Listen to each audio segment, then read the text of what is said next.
5, 6.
One, two, 1, 2. That's it. On lazy. The talk back. Oh yeah. Is this me or Udo? 1, 2, 1, 2, 1, 2.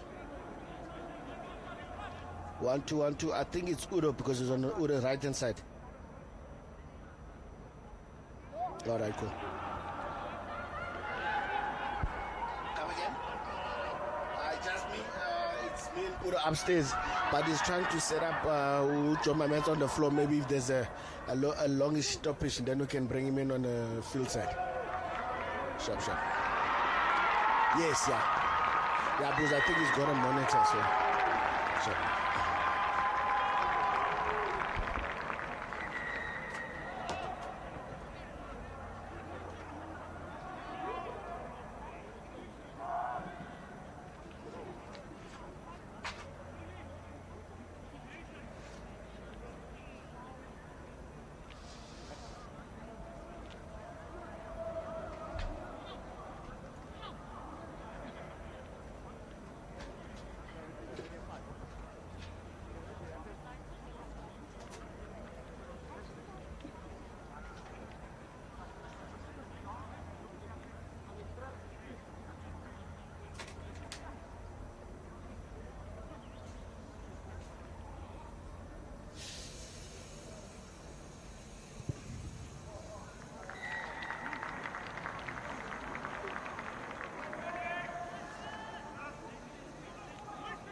Inside ball!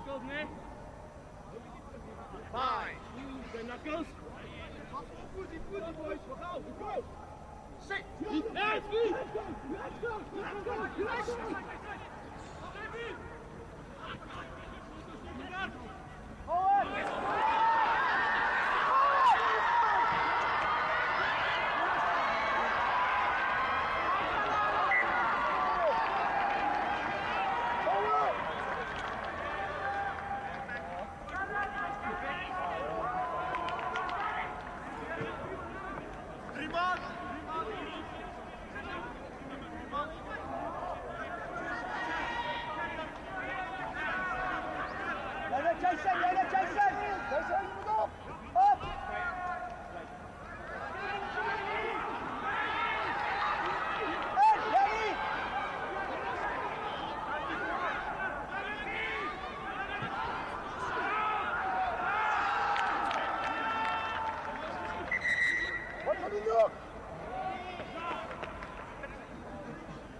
Lekker hard, kom hè. Even zo.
Ik wil het nog niet, wat zeg je? Schotten!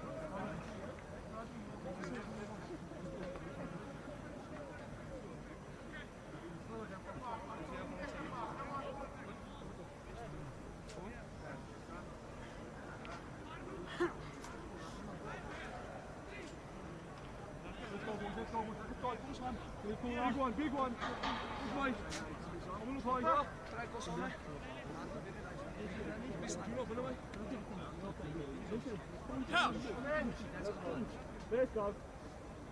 Fine. Knuckles. What's it? Big scrap. Sit. Big scrap. Big scrap. Right.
Rhinos middle, Jake.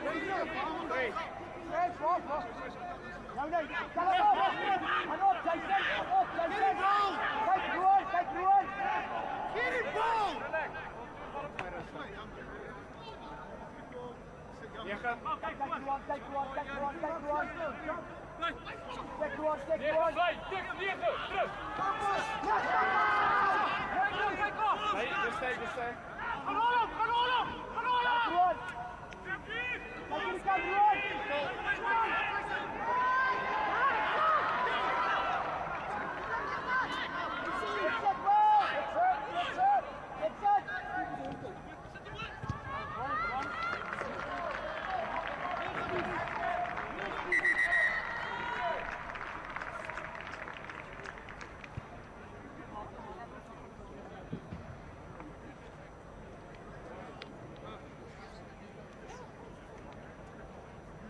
Just stay.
Okay.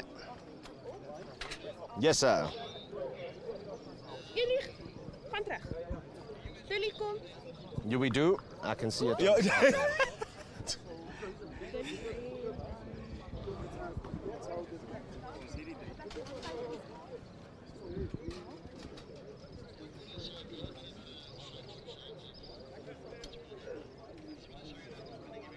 I'm looking.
Happiness, that's lovely.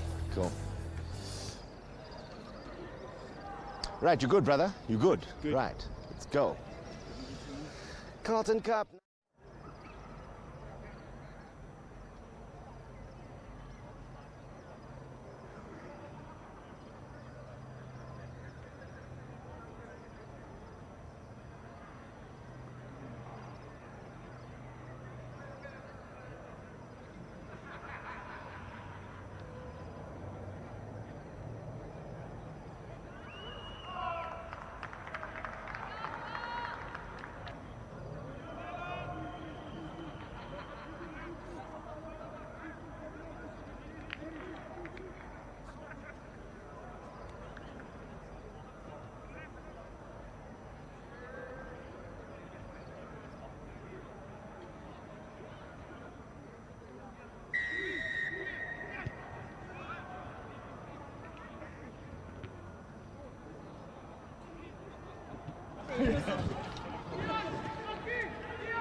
That should be, if we got markers here, then we're all right. Linesman can run, we could.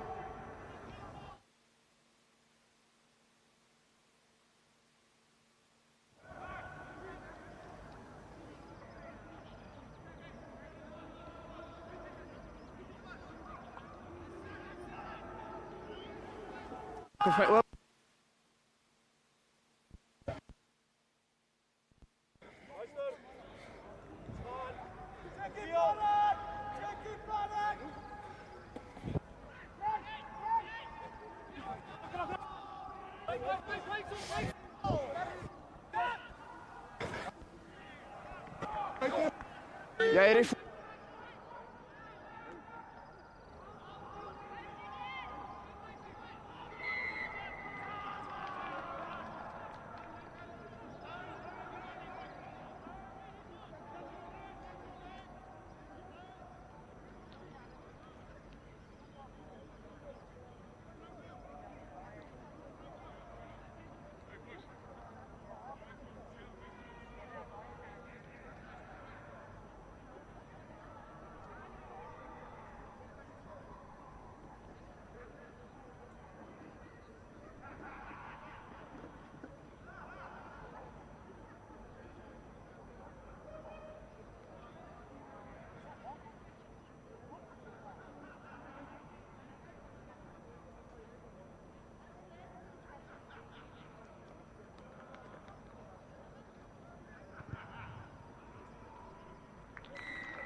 Just check my collar action here, né? That it doesn't pop out like that. Just keep an eye. Just go. Yeah. Okay. Nice skip. Who's there? Don't bet. That's too late, There's a light inside him as well. That's too late, eh?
Dan kom je naar mij toe.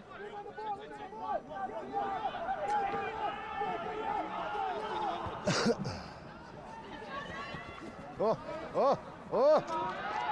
Yes, we're lighty.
2, 1, 2. 1, 2, 1, 2, 1, 2, 1, 2, 1, 2, 1, 2, 1, 2, 1, 2, 1, 2, 1, 2, 1, 2, 1, 2, cool. 1, 2, okay, happiness.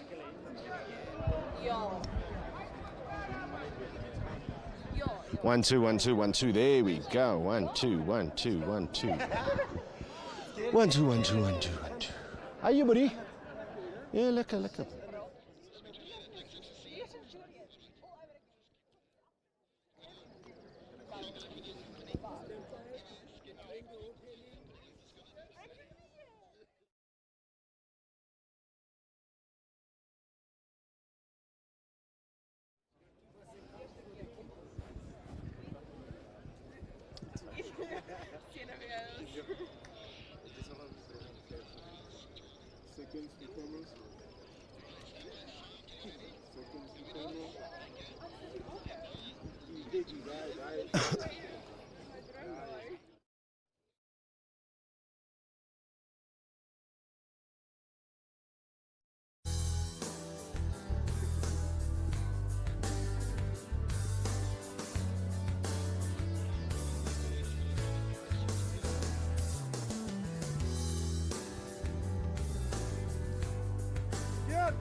If Newlands is the spiritual home of South African rugby, then that place right there is its playground. It is Loftus Stadium, and it's the scene of the final of the Carlton Cup 2021, and we're looking forward to a fantastic game. It's the Naka Bulls who are going to be up against the Northern Rhinos today. Now, history's going to be made either way because, A, the defending champions, they're not into the cup final this year. Tuks have been knocked out, so it means there'll be a brand new champion. It's also the first time that a team from Limpopo is in the final, so there's all sorts to look forward to. And, of course, the fact that we've got our very first club final right here on SABC Sport. I'm looking forward to it. And like I said, a sea of resplendent blue and green. And if you're in town, you got to be with the man who's from town, the bull himself, John Mametsa.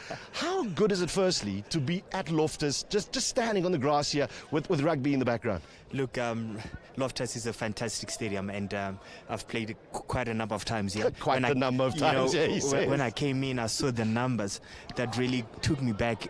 Just to say, rugby, the country is now open again, and so fantastic for the guys to be here today. The two teams, first time in the final, and I'm licking my lips and I'm looking forward to it.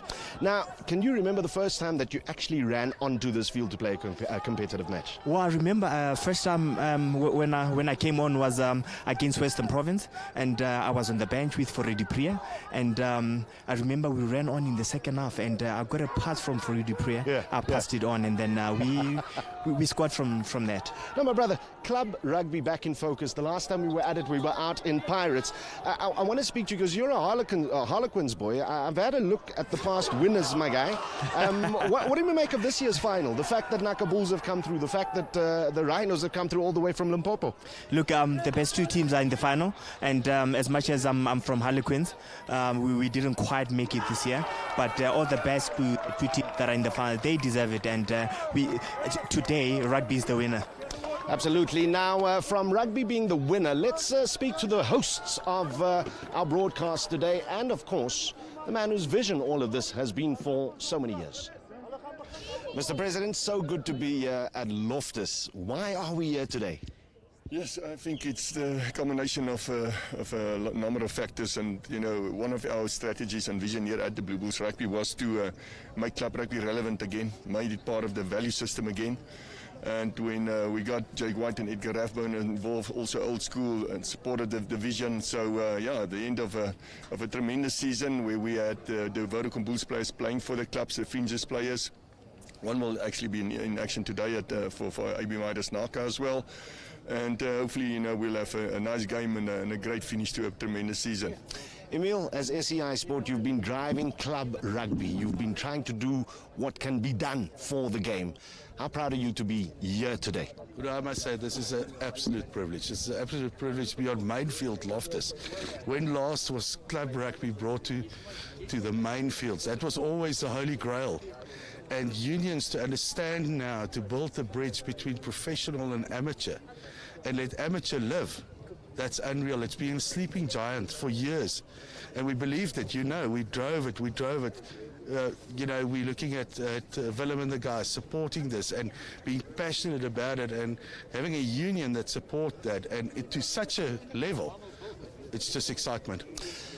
One thing I want to pick up with you, Willem, is just the initiative you guys have had at the Bulls to make sure that every single contracted player make sure that they're ploughing back into the club structure. That is a fantastic initiative. How well has it worked? It's worked brilliantly. Obviously, you know, the high-profile players never played a game for the clubs, but the fringes players who probably in a normal season will play a game or two, they had a lot of game time, so once they had the opportunity to play for the Verenigde Bulls, they were match fit and sharp.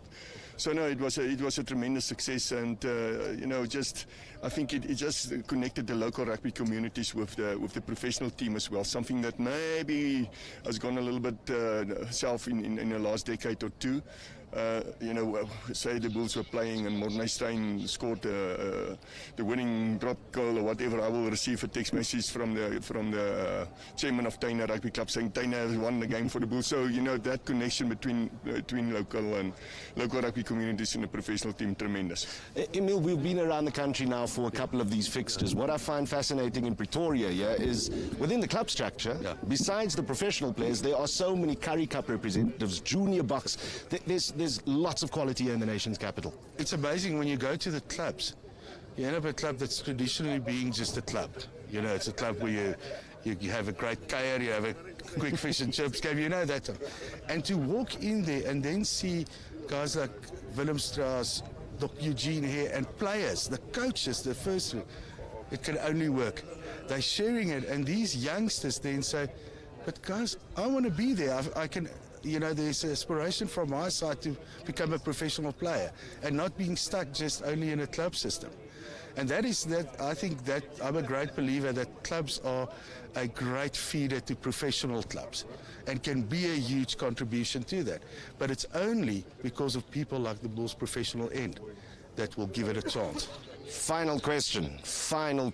In fact, before we get to that final question, what we have seen is the emergence of varsity cup teams, and they now becoming the main feeders. How do we get back to club rugby being that big feeder to SA rugby at the highest level again? I think it's fantastic if it can be varsity cup rugby and club rugby. You know, why should it be one of the two? So great stuff. The varsity cup is a great feeding system, and actually won by Tukkies here from Pretoria. We couldn't make the final of this league, just to show you the competitiveness and the strength of this competition.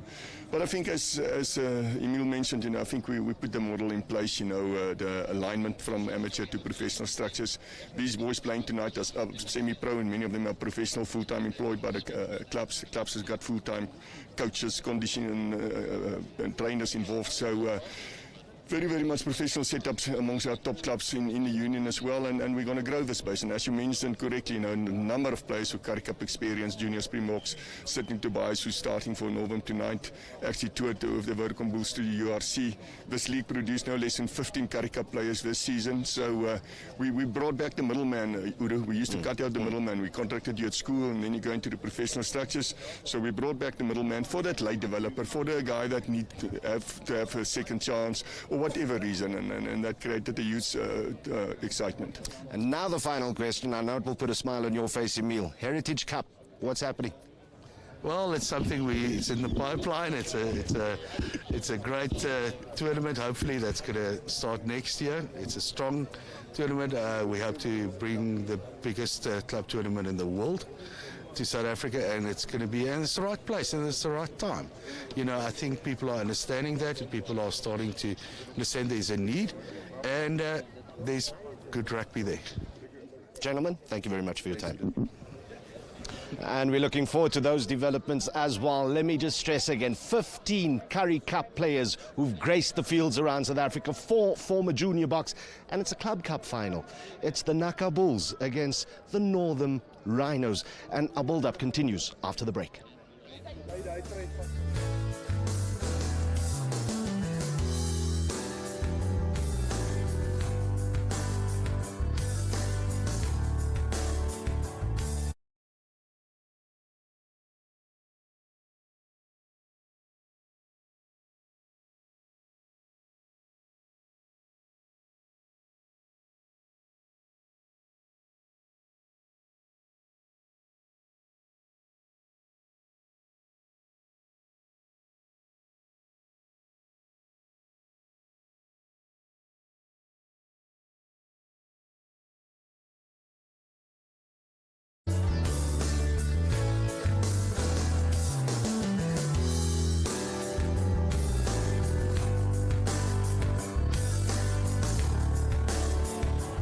Welcome back, building up to our Carlton Cup final, the Naka Bulls against the Rhinos, of course, from Northern. And you heard just before the break, the likes of Willem Strauss talking about a player like Sydney Tobias, who's going to run out here in the 2 jersey for the Rhinos tonight, who's had a long and interesting run in his career, the son, of course, of the legendary Errol Tobias. And it's those kind of players who just give, I suppose, credence to the fact that your rugby career really can take off at any given time. And the initiative by the Bulls to have every single contracted player plough back into the club structure in South Africa, or in their region at least, is a fantastic thing. But in terms of it all coming together, let's check now with the man who makes all the executive decisions here at the Bulls.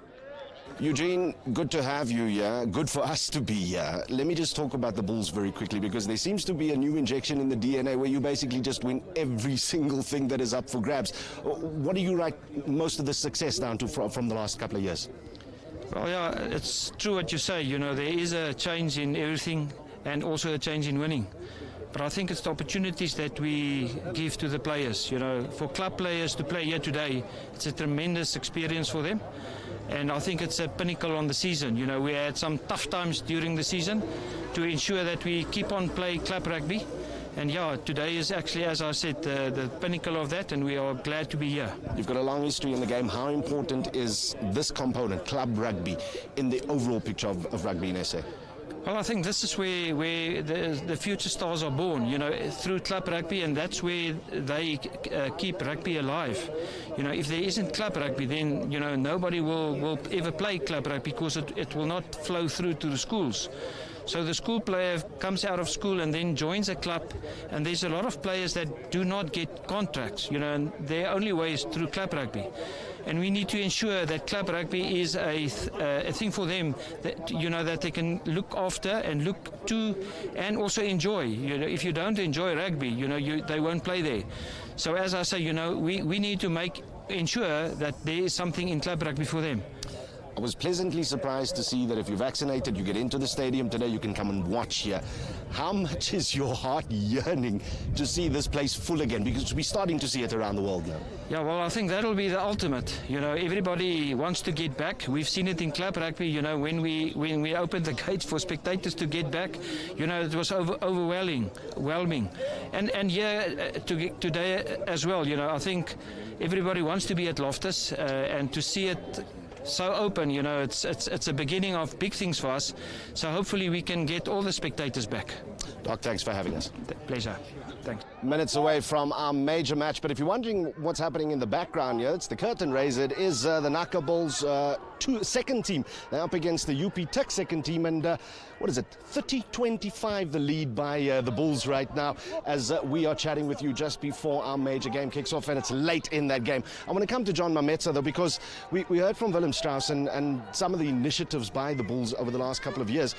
There's something fresh and new about the way the Bulls are playing the game, but also look at all the trophies that have been won over the last couple of years. There's a Bulls name on just about everything. Age group level, senior, doesn't matter.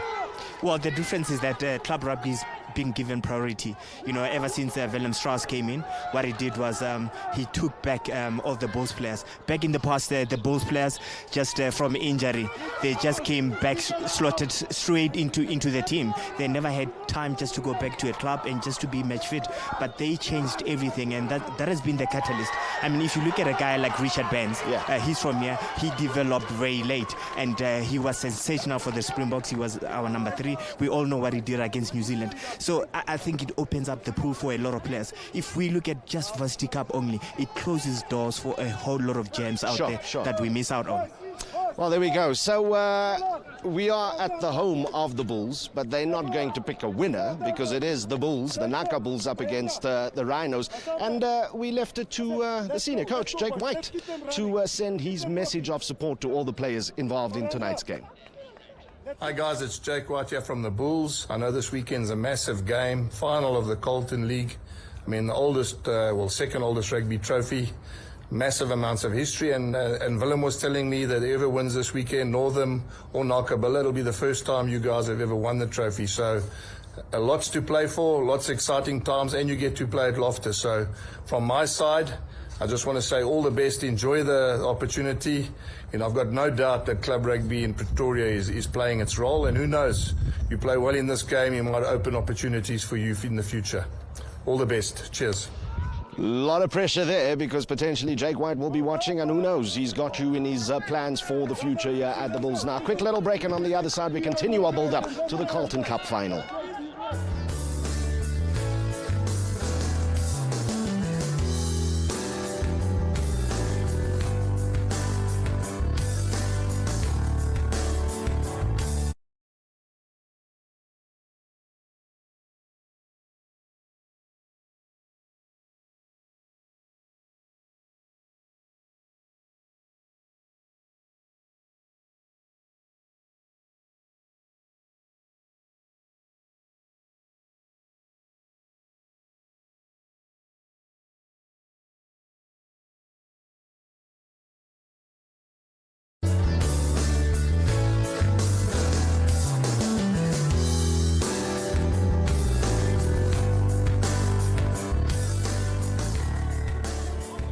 Welcome back, and as we said in the introduction, that history will be made with a first-time winner in the Carlton Cup, a trophy that is as old as Northern Transvaal's breakaway from Transvaal back in 1979. And since then, the benchmark for club rugby was measured by who would win the Carlton Cup. A new champion this year, Naka Bulls into the final because they beat Centurion by 47-26 in the semi-finals. We found out from their coaching staff just what the plan is for today's game.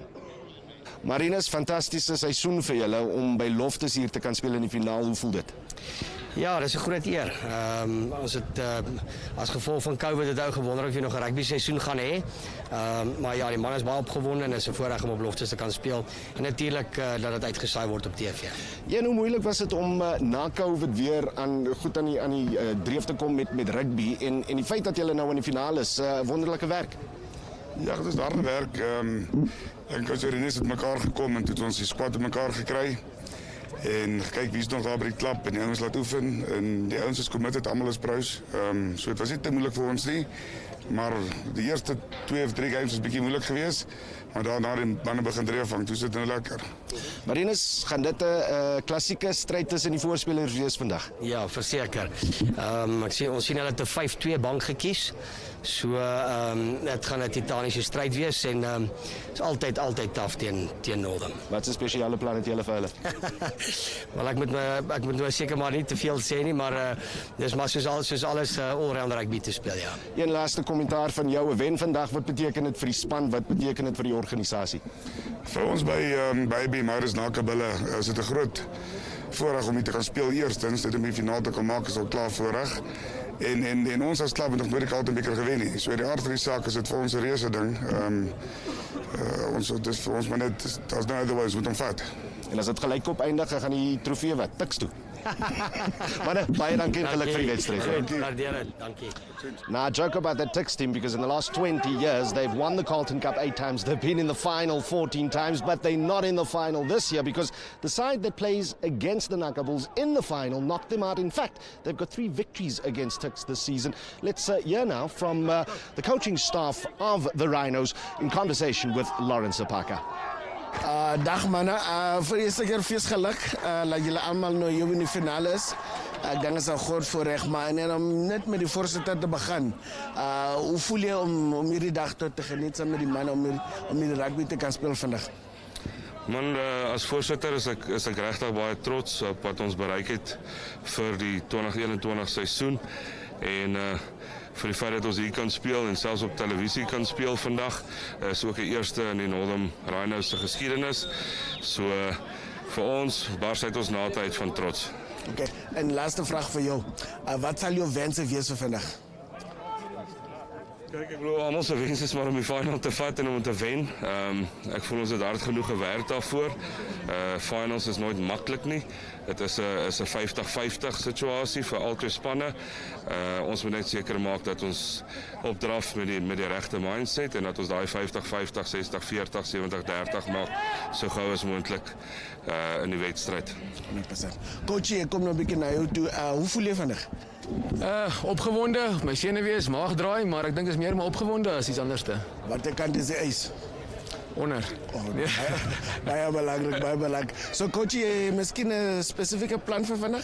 Weet jy wat, ons het die week benader soos 'n normale week. Ek dink in 'n finaal is dinge maar anders as normaalweg, maar ons wil graag ons strukture hou, dissipline moet reg wees en ou moet net die goed doen wat jy goed doen. As jy verstaan wat ek sê, om die bal te kan behou en net vorentoe kan gaan en ons strukture hou, dis vir ons die belangrikste vandag.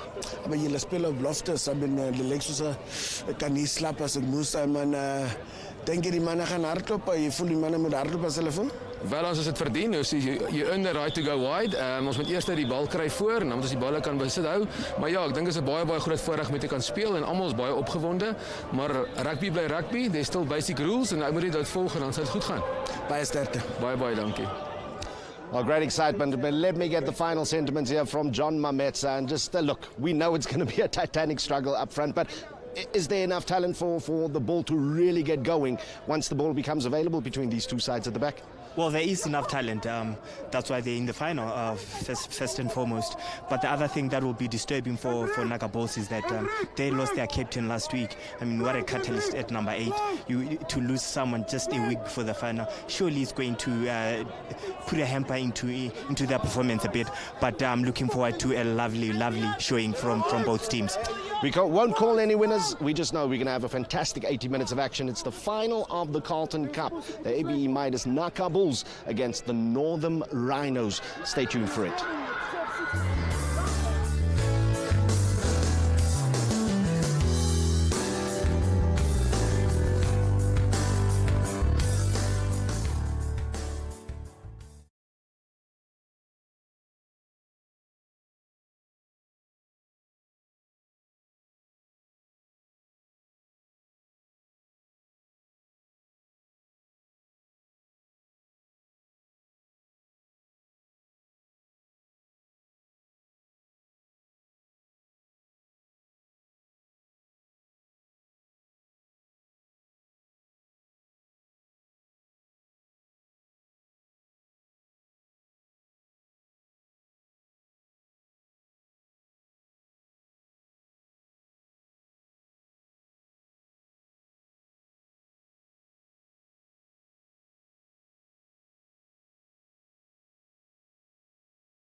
1, 2, there we go. James, so there are only 2 lip mics upstairs. What I'm suggesting is like we normally do. We got the 2 guys on comms, and then John is with the headset and the handheld, and then we can come down to the field at some point for a bit of analysis.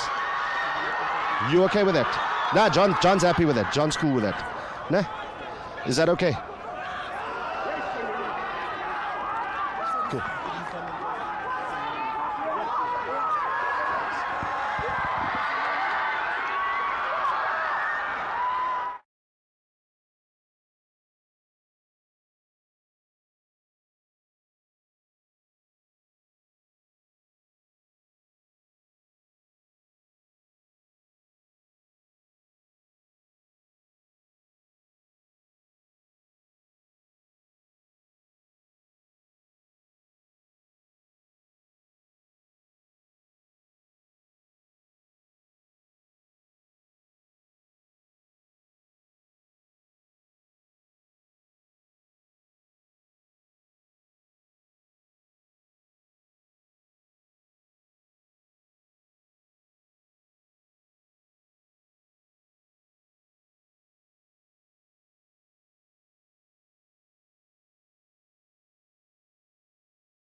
If Newlands is the spiritual home of South African rugby, then that place right there is its playground. It is Loftus Stadium, and it's the scene of the final of the Carlton Cup 2021, and we're looking forward to a fantastic game. It's the Naka Bulls who are going to be up against the Northern Rhinos today. Now, history's going to be made either way because A, the defending champions, they're not into the cup final this year. Tuks have been knocked out, so it means there'll be a brand new champion. It's also the first time that a team from Limpopo is in the final, so there's all sorts to look forward to, and of course the fact that we've got our very first club final right here on SABC Sport. I'm looking forward to it, and like I said, a sea of resplendent blue and green, and if you're in town, you got to be with the man who's from town, the bull himself, John Mametsa.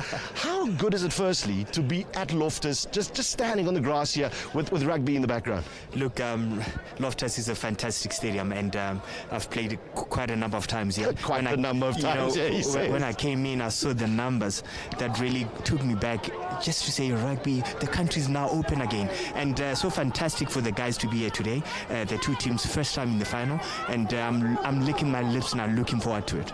Now, can you remember the first time that you actually ran onto this field to play a competitive match? Well, I remember first time when I came on was against Western Province, and I was on the bench with Freddy Priya, and I remember we ran on in the second half, and I got a pass from Freddy Priya. I passed it on, and then we scored from that. No, my brother, club rugby back in focus. The last time we were at it, we were out in Pirates.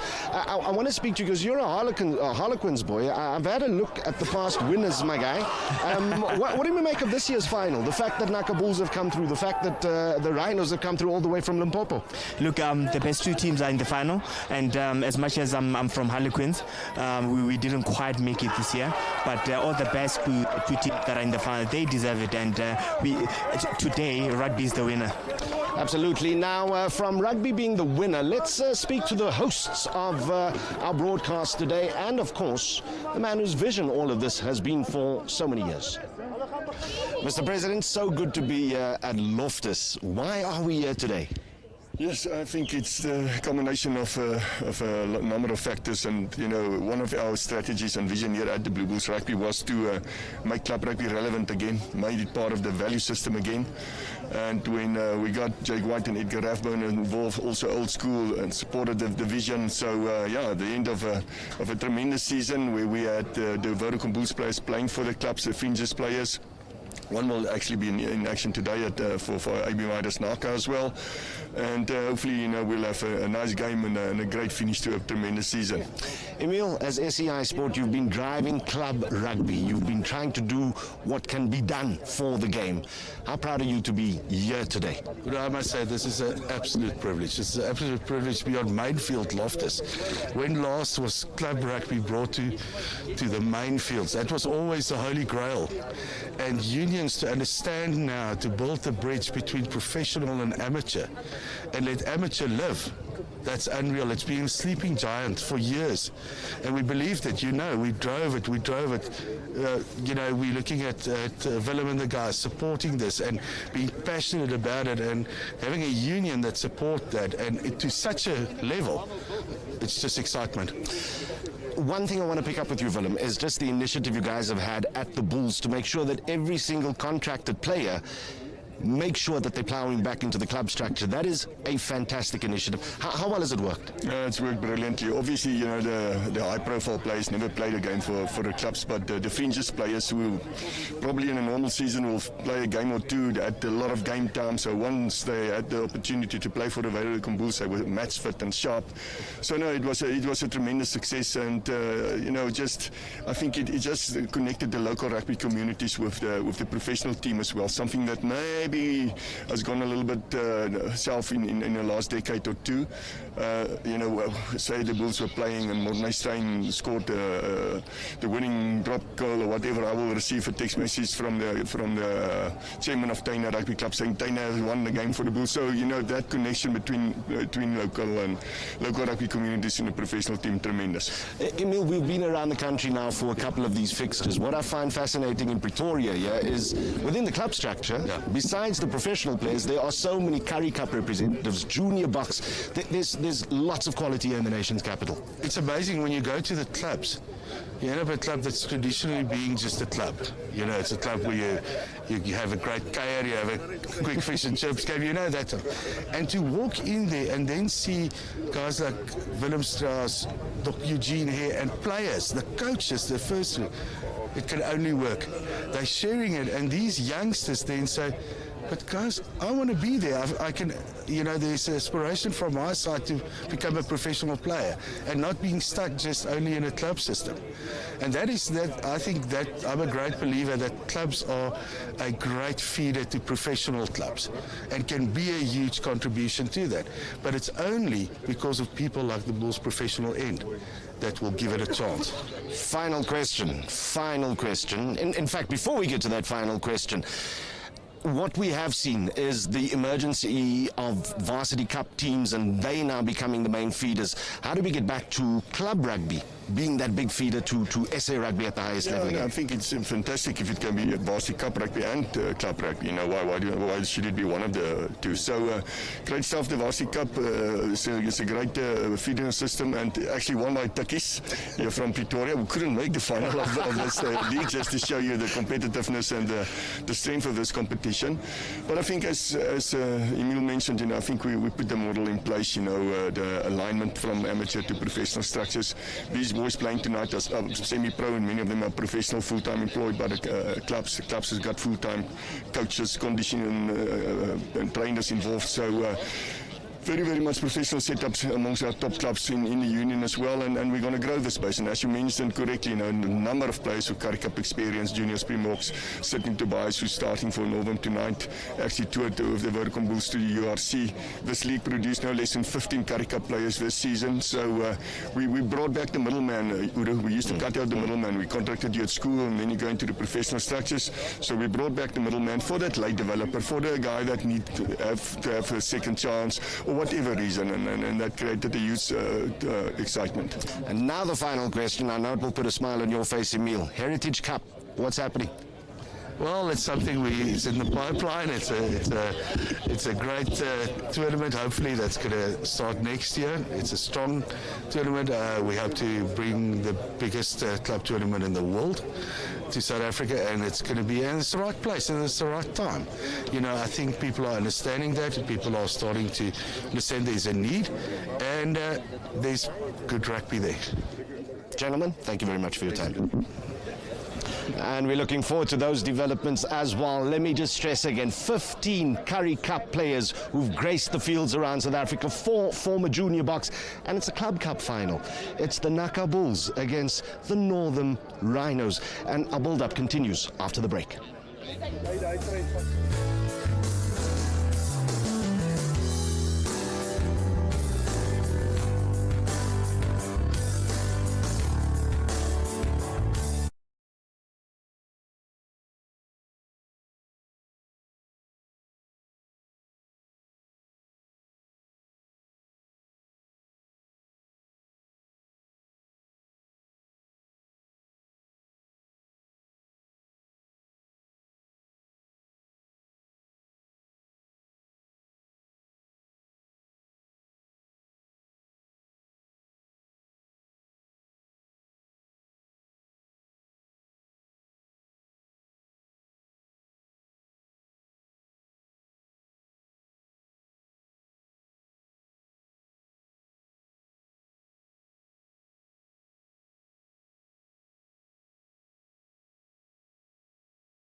Welcome back, building up to our Carlton Cup final, the Naka Bulls against the Rhinos, of course, from Northern. And you heard just before the break the likes of Willem Strauss talking about a player like Sydney Tobias, who's going to run out here in the 2 jersey for the Rhinos tonight, who's had a long and interesting run in his career, the son, of course, of the legendary Errol Tobias. And it's those kind of players who just give, I suppose, credence to the fact that your rugby career really can take off at any given time. And the initiative by the Bulls to have every single contracted player plough back into the club structure in South Africa, or in their region at least, is a fantastic thing. But in terms of it all coming together, let's check now with the man who makes all the executive decisions here at the Bulls.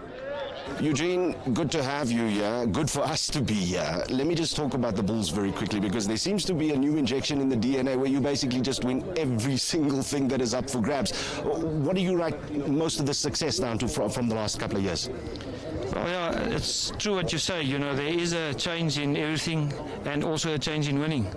But I think it's the opportunities that we give to the players. You know, for club players to play here today, it's a tremendous experience for them. And I think it's a pinnacle on the season. You know, we had some tough times during the season to ensure that we keep on playing club rugby And yeah, today is actually, as I said, the pinnacle of that, and we are glad to be here. You've got a long history in the game. How important is this component, club rugby, in the overall picture of rugby in SA? Well, I think this is where the future stars are born, you know, through club rugby, and that's where they keep rugby alive.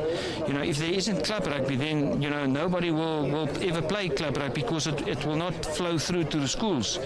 So the school player comes out of school and then joins a club, and there's a lot of players that do not get contracts, you know, and their only way is through club rugby. And we need to ensure that club rugby is a thing for them, that, you know, that they can look after and look to and also enjoy. You know, if you don't enjoy rugby, you know, they won't play there. So as I say, you know, we need to ensure that there is something in club rugby for them. I was pleasantly surprised to see that if you're vaccinated, you get into the stadium today, you can come and watch here. How much is your heart yearning to see this place full again? Because we're starting to see it around the world now. Yeah, well, I think that'll be the ultimate. You know, everybody wants to get back. We've seen it in club rugby, you know, when we opened the gates for spectators to get back, you know, it was overwhelming.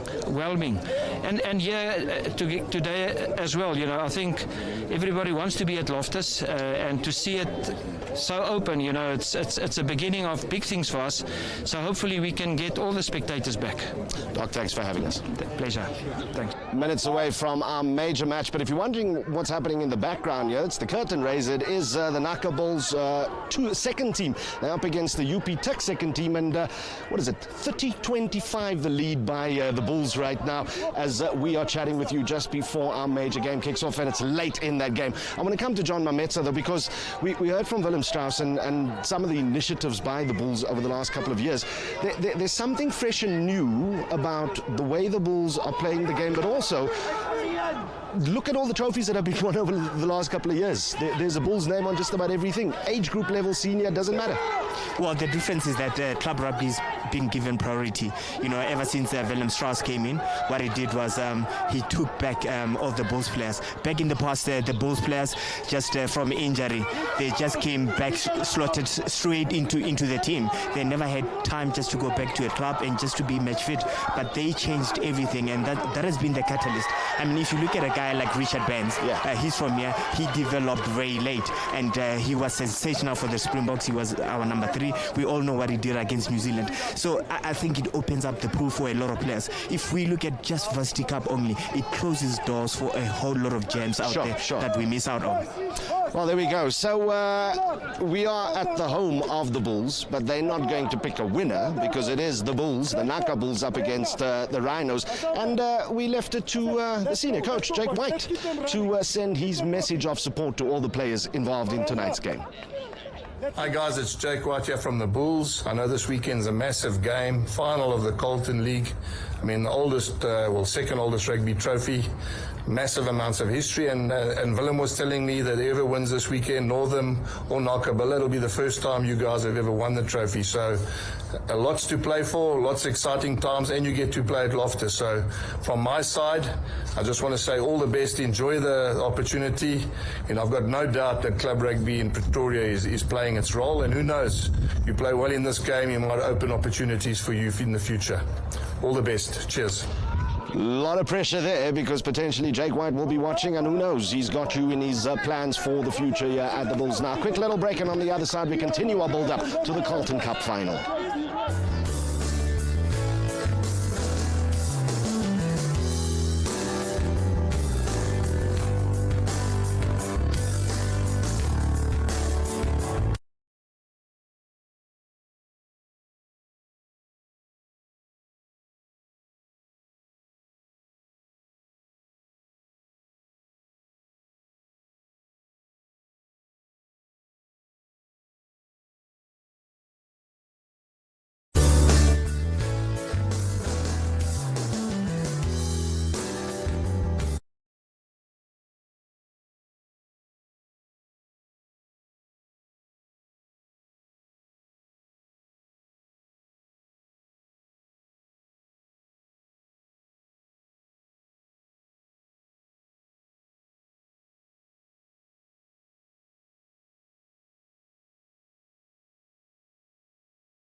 Welcome back, and as we said in the introduction, that history will be made with a first-time winner in the Carlton Cup, a trophy that is as old as Northern Transvaal's breakaway from Transvaal back in 1979, and since then the benchmark for club rugby was measured by who would win the Carlton Cup. A new champion this year, Naka balls into the final because they beat Centurion by 47-26 in the semi-finals. We found out from their coaching staff just what the plan is for today's game.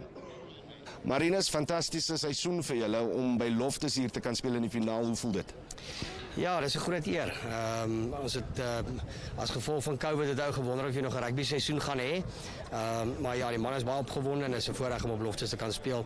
En natuurlik dat dit uitgesaai word op TV. Ja, hoe moeilik was dit om Naka weer aan die dreef te kom met rugby en die feit dat julle nou in die finaal is, wonderlike werk. Ja, dit is harde werk. En as Rhinos het mekaar gekom en het ons die squad mekaar gekry en kyk wie is nog daar by die klap en die ouens laat oefen en die ouens is committed, almal is bruis.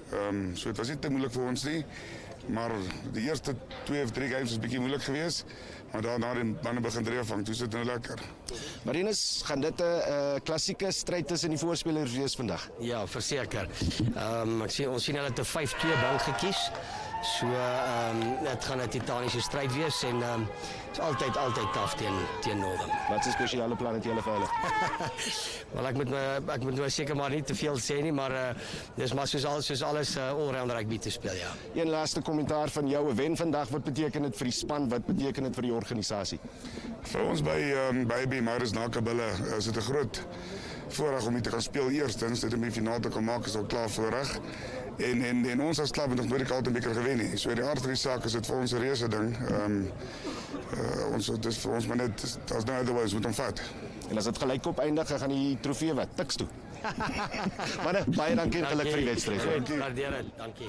Now, I joke about that Tix team because in the last 20 years, they've won the Carlton Cup 8 times. They've been in the final 14 times, but they're not in the final this year because the side that plays against the Naka Bulls in the final knocked them out. In fact, they've got 3 victories against Tix this season. Let's hear now from the coaching staff of the Rhinos in conversation with Lawrence Apaka. Dag manne, vir eerste keer fees geluk, dat julle almal nou hier in die finale is. Ek dink is 'n groot voorreg, maar en om net met die voorsitter te begin. Hoe voel jy om hierdie dag te geniet saam met die manne om hierdie rugby te kan speel vandag? Man, as voorsitter is ek regtig baie trots op wat ons bereik het vir die 2021 seisoen en vir die feit dat ons hier kan speel en selfs op televisie kan speel vandag is ook die eerste in die Northern Rhinos se geskiedenis. So vir ons bars uit ons nate uit van trots. Okay, en laaste vraag vir jou. Wat sal jou wense wees vir vandag? Kijk, ik bedoel, almal se wens is maar om die final te vat en om te wen. Ek voel ons het hard genoeg gewerk daarvoor. Finals is nooit maklik nie. Dit is 'n 50-50 situasie vir albei spanne. Ons moet net seker maak dat ons opdraf met die regte mindset en dat ons daai 50-50, 60-40, 70-30 maak so gou as moontlik in die wedstryd. 100%. Coach, ek kom nou 'n bietjie na jou toe. Hoe voel jy vandag? Opgewonde, my senuwees, maag draai, maar ek dink is meer maar opgewonde as iets anderste. Watter kant is die ys? Onder. Baie belangrik. So coach, jy miskien 'n spesifieke plan vir vandag? Weet jy wat, ons het die week benader soos 'n normale week. Ek dink in 'n finaal is dinge maar anders as normaalweg, maar ons wil graag ons strukture hou, dissipline moet reg wees en ou moet net die goed doen wat jy goed doen. As jy verstaan wat ek sê, om die bal te kan behou en net vorentoe kan gaan en ons strukture hou, dis vir ons die belangrikste vandag. Maar julle speel op Loftus, die lyk soos 'n kan nie slap as ek moes, man. Dink jy die manne gaan hardloop? Jy voel die manne moet hardloop as hulle voel? Wel, ons het verdien. Dus you earn the right to go wide. Ons moet eers die bal kry voor en dan moet ons die balle kan besit hou. Maar ja, ek dink is 'n baie groot voorreg om te kan speel en almal is baie opgewonde. Maar rugby bly rugby. There's still basic rules en ou moet dit volg en dan sal dit goed gaan. Baie sterkte. Baie dankie. Well, great excitement, but let me get the final sentiments here from Don Mametsa. And just look, we know it's going to be a titanic struggle up front, but is there enough talent for the ball to really get going once the ball becomes available between these two sides at the back? Well, there is enough talent. That's why they're in the final, first and foremost. But the other thing that will be disturbing for Naka Bulls is that they lost their captain last week. I mean, what a catalyst at number 8. To lose someone just a week before the final, surely it's going to a bit, but I'm looking forward to a lovely showing from both teams. We won't call any winners. We just know we're going to have a fantastic 80 minutes of action. It's the final of the Carlton Cup. The ABE Midas Naka Bulls against the Northern Rhinos. Stay tuned for it.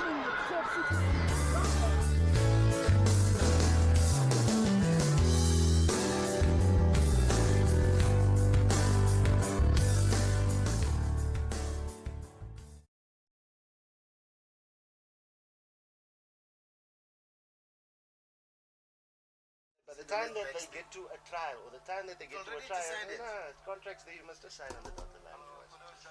Got you, James. That's an interesting book. Hello, James. Happy. Okay.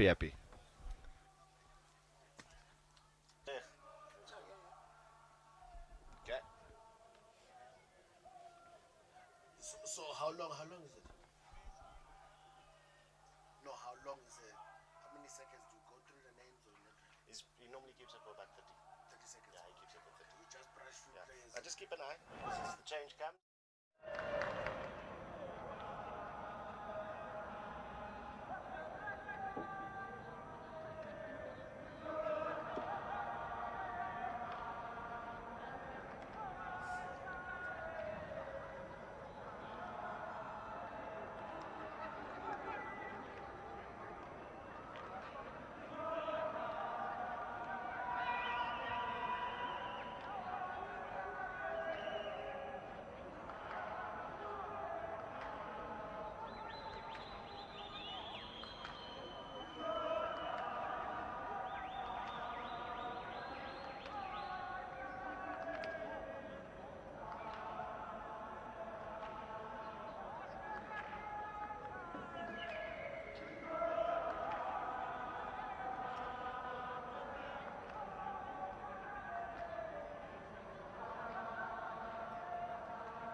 Good evening to you one and all. We at the nation's capital at Loftus Stadium for the final of the Carlton Cup here in Tshwane. It's the ABE Midas Naka Bulls against the Northern Rhinos, and it will be a brand new champion in this competition for the very first time, with Tuks having won 8, played in 14 finals, not in this year's competition. They were knocked out by the Northern Rhinos in the semi-finals, and the Bulls making it through via a semi-final win over the side from Centurion. That's how they run out this evening, with Tiens Reynolds deputizing for the injured Louis van Biljon as captain of the side, Lawrence Ipaka. Yeah, now Udo, good evening to the viewers and good evening to yourself. And it's going to be very interesting tussle here today, because these teams are both seeing the opportunity that this is our chance, it's our time, it's guaranteed that it's our turn. One of us must have it today. It's a better friend who's gonna get it now. And you look, I'm looking at this friend Makwabane as a flyer from, and he's been he's benching, you know, the Yankees' brother. The youngster Tony Yankees, who's sitting on the bench for him, so it means there must be something special about him as well. So you should be swinging some fireworks. I mean, obviously looking at the Bulls, some of the players here, I mean, they've even got a Bulls player who's sitting on the bench, so they've got some serious bench that could come up and actually reinforce situations for the Nakabala. Interesting lineup then, of course, for the visiting Northern Rhinos, a side who have Bulls contracted player in the form of Sydney Tobias as the hooker. He's in that front row, the son of a legend, Errol Tobias, in that front row with Kwesi Ikafu and T-Bone Gomezulu. That's the front row for the Rhinos. Yeah, certainly a formidable front row, obviously, with the Loks coming up as well in Botha and Fanyansberg. It's going to be very crucial today how they manage that forward play and lineouts and scrum time, because they're the engine of the whole pack.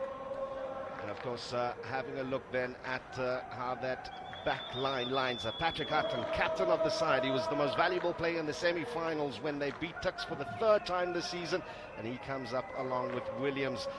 Looking at the rest of it, the centres there is Krizan Strauss and Michal van der Merwe, with Daniel Lewitz making up that 15th position. Ashwell Adams on wide on the right, and Anthony Brandt, their winger, their speed merchant, down the left. Yeah, man, I was talking with one of the coaches from the Northern Rhinos. I mean, we used to play with one of them, Andre Pretorius, former Springbok himself, which certainly even is excited about opportunity because he seems to be the heart of the team when it comes to the coaching. He handles the defense and attack as well. So we're looking forward to see what he's actually going to be showing us here today when these boys come up. It's a bit of a sparse crowd here this evening because anybody who's been vaccinated is allowed to come through to the ground. So you've heard the Guijo singing in the background, and it's a beautiful thing. There's a great vibe. There's been a fantastic spirit amongst the players because even though it is a majorly competitive match, they know the importance of coming out to this hallowed ground and being able to play their club final at Loftus.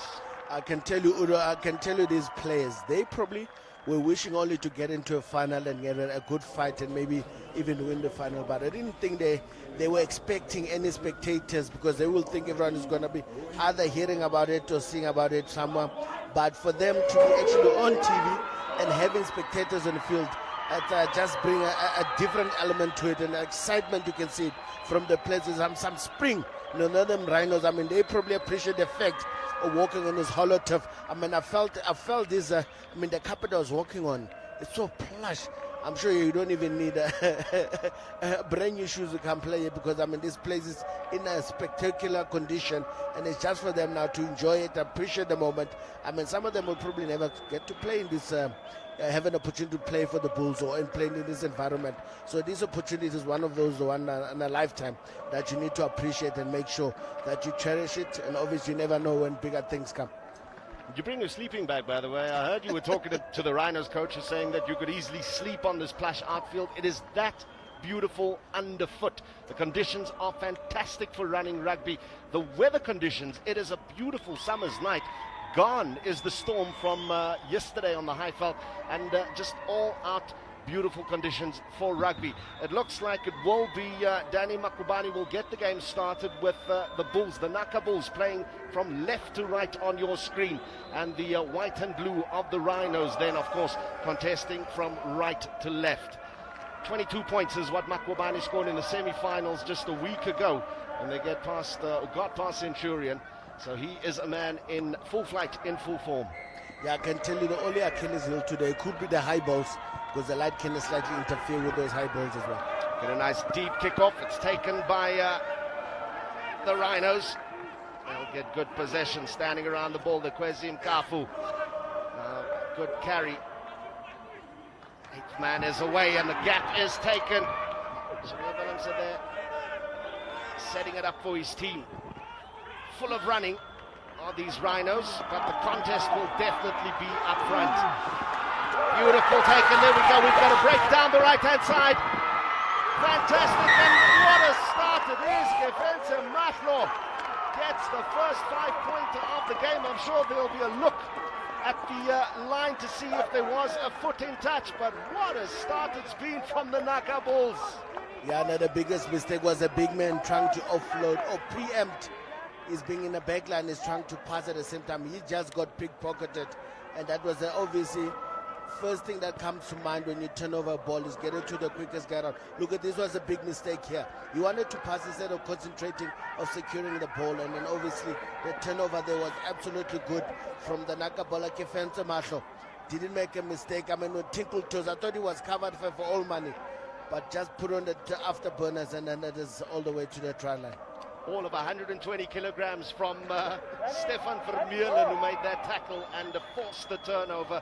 And Kefense Mahlo, the first point scorer here in the Carlton Cup final. Naka Bulls up by 5, and we await the conversion.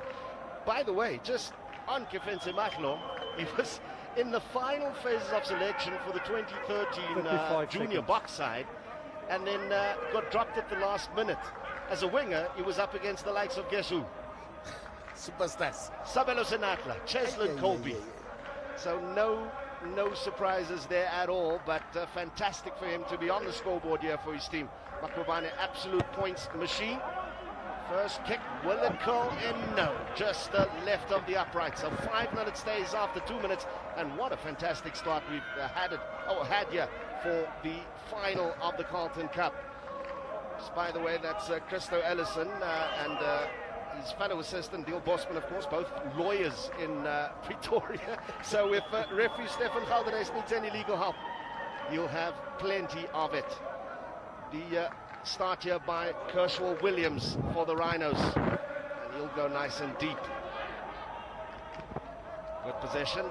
Did it go backwards though?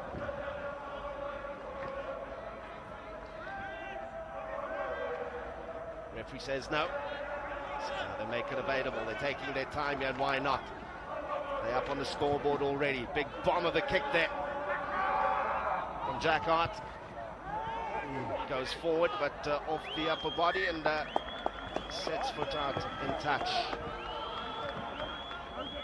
I think Jack Hart, they obviously his kick, it was not a bad kick, but unfortunately say your kick is as good as your chase. But the chase after that box kick was really not decent.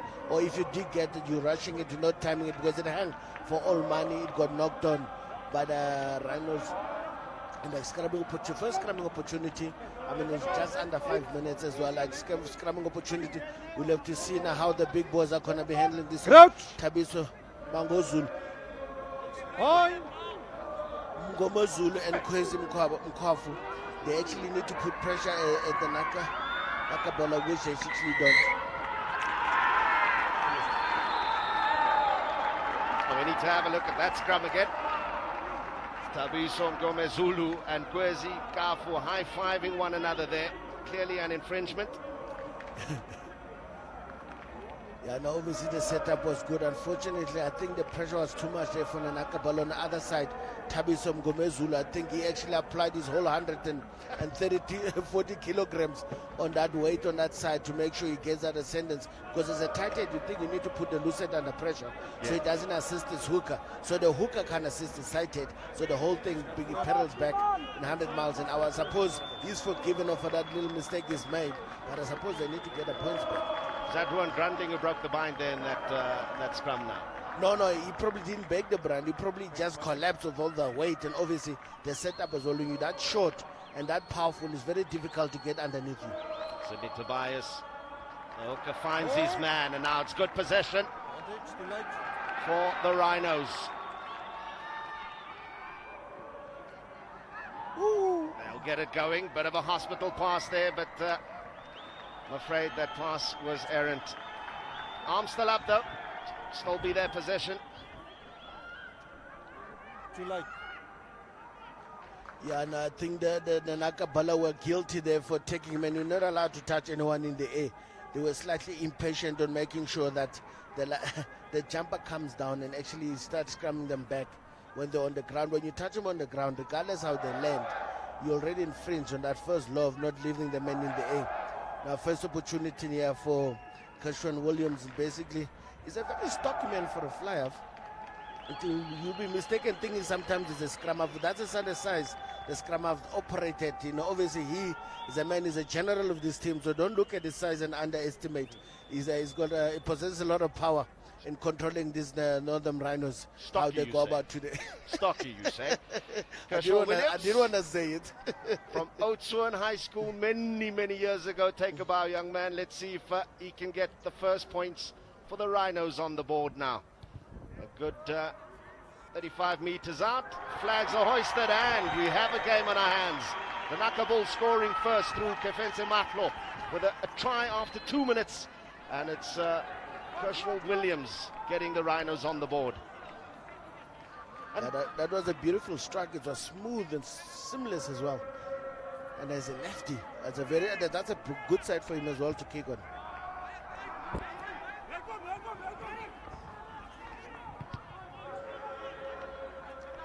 Beautiful exit there from the Northern Rhinos. A bigger mistake a lot of teams make is when they put on points on the scoreboard, and they tend to actually lose focus and put themselves back under pressure by not controlling the exits. And that was a beautiful control of the exits. Now they can get back on the drawing board and obviously focus on their defense.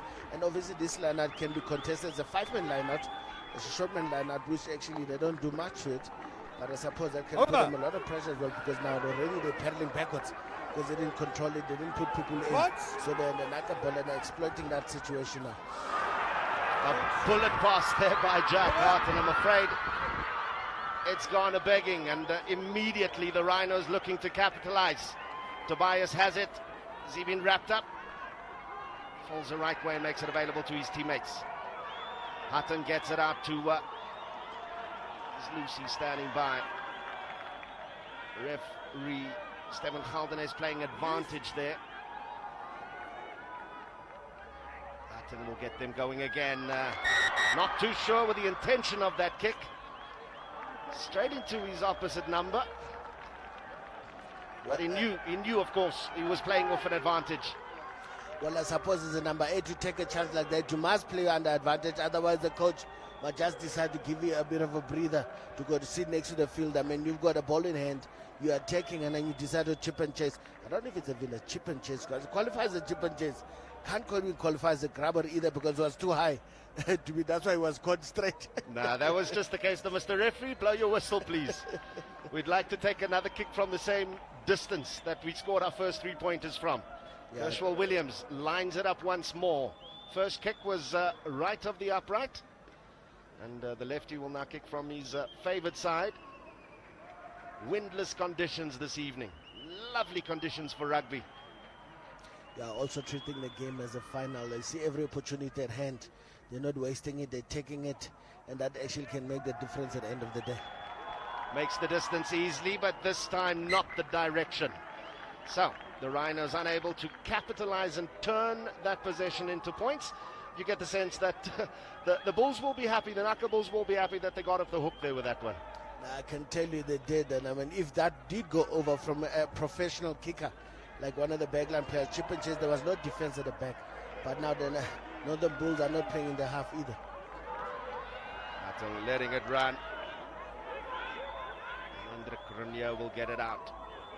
A couple of times now we've seen the passes spoilt. It's late in the season. The handling should be better. That's a good take. And a good carry.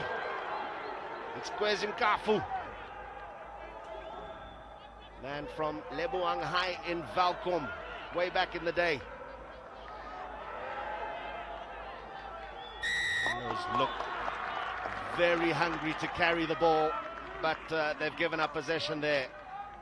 Yeah, unfortunately, the guilty parties there is the cleaners. I mean, the ball carrier's job is done. As soon as he leaves the ground and goes down, and needs to recall the ball. If your cleaners are not in place, you stand a chance of losing that ball. So you can never blame a ball carrier, because he's done his job in making sure he secures the ball.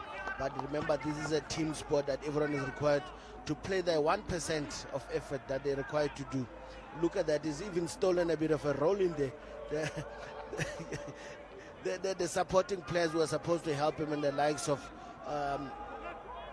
Tobias, who were actually slightly late because they were looking forward to running a bit. Bulls go deep. Very good possession there by JP Alberts. Fantastic lock. He was instrumental in getting his side to the final a week ago, as they went on to beat Centurion. Play of the match there. Now they'll drive it. So from the second team against Turks, this Naka Bull side love to drive up the field. Yeah, especially when you got the force to do the job, why not? But actually I looked at that second team as well. They also like to run when they want to decide and to put them onto it. They actually flow with it. Out wide, nice little instep there. And now straightening up the line with a fantastic run. Beautiful try. Charles Goodalls gets over the line. 5 points more. And I'll tell you what, remember the name, Charles Goodalls. Go to YouTube now, have a look at some of the highlights there. This man is a hot stepper. I can tell you, but as well, I think that was off script, because it was nothing that seemed like was running to plan. But him and his fellow number 9 decided, let's make a plan. And by the time he did that, he's pulled 2 defenders on his side. The number 9 needed to just look where the quickest short line to the try line, which he actually did very well, or check hard. Is it a center or is it a center? And from, beg your pardon, basically Charles Goodall's basically came to his rescue there and make sure that he scores a try, and it looked magnificent. But you can see that was actually a bit of what just happened here. Things were not going right, because I suppose the Northern Rhinos, the way they went on their defense, they pushed very hard on the outside, so it actually forced him to come back on the inside. Unfortunately, the script of defense, where the guys, if you decide to do that and they don't come back from the inside and slot him on the incoming line, that's exactly where the gap was now. Unfortunately, that's the case when that thing is not done to the T. It's a complex defense system. If you don't follow it, it gets dangerous. Mokobane gets the conversion. He added 2 points. So a lead building here for the Naka Bulls in the first half of this cup final. But that man there, Charles Goodalls, he actually came to the rescue of his fly-off there, because Mokobane was on a 3-on-1, really lost possession, and the ball popped up perfectly in the gap for Goodalls to straighten up and get over the line. But like I said, you want to treat yourself to some fantastic highlights reels. Go to YouTube and search the name. You'll see some brilliant footwork there by the young man. Big touch finder. Beautiful exit as well. I suppose when you kick that deep, you give the opposition, and Nakabalo given an opposition there to basically take their time, make sure they just do it properly, because it's so deep. Even the chasers, if they wanted to, they wouldn't have got there without actually a starter from the Rhinos. I want to just focus on that young man, Mr. Tobias, Sydney Tobias. I don't know if it's a curse or a blessing, because sometimes it depends, because sometimes they say you play from the injury status of your dad, and then next minute, you have to create your own. But now I'm glad now that actually the light has come through for him. He signed a new contract with the Bulls, so he'll be playing big rugby next year. Yeah, he had a wonderful youth career, as we see the hand go up for the penalty there. Wonderful youth career with the Western Province team. Was scheduled to go on to play Vodacom Cup rugby. Didn't really get a sight in that side. And from there on in, moved up to Tuks. Scored beautiful tries in his first game, broke his wrist. And then he was out of the game for a while, went to Italy. And now he's come back. And it looks like Jake White sees the value of this young man. I also think he had an opportunity to see him, because he took him to the tour when they went to overseas, and actually had a closer look, and obviously get an opportunity to size him up and try to get close to him and understand how he operates as well. But the talent part, there's no lack of it there, just the confidence that need to rebuild in terms of giving that ability to show what he's actually made of. Crowd loving every second of this. The Rhinos have set it up for the line-out drive. Their men all over that. In Afrikaans we call it hoepile, but it's moving. And now, lovely counter-rucking from the Bulls. They've tied this one up. Tobias on the ground, he makes it available. Hutton gets it off to Nkafu. Not too sure if that possession was pure, but they have a chance to swing it out wide. Skip pass, step inside. Frans Botha making it available.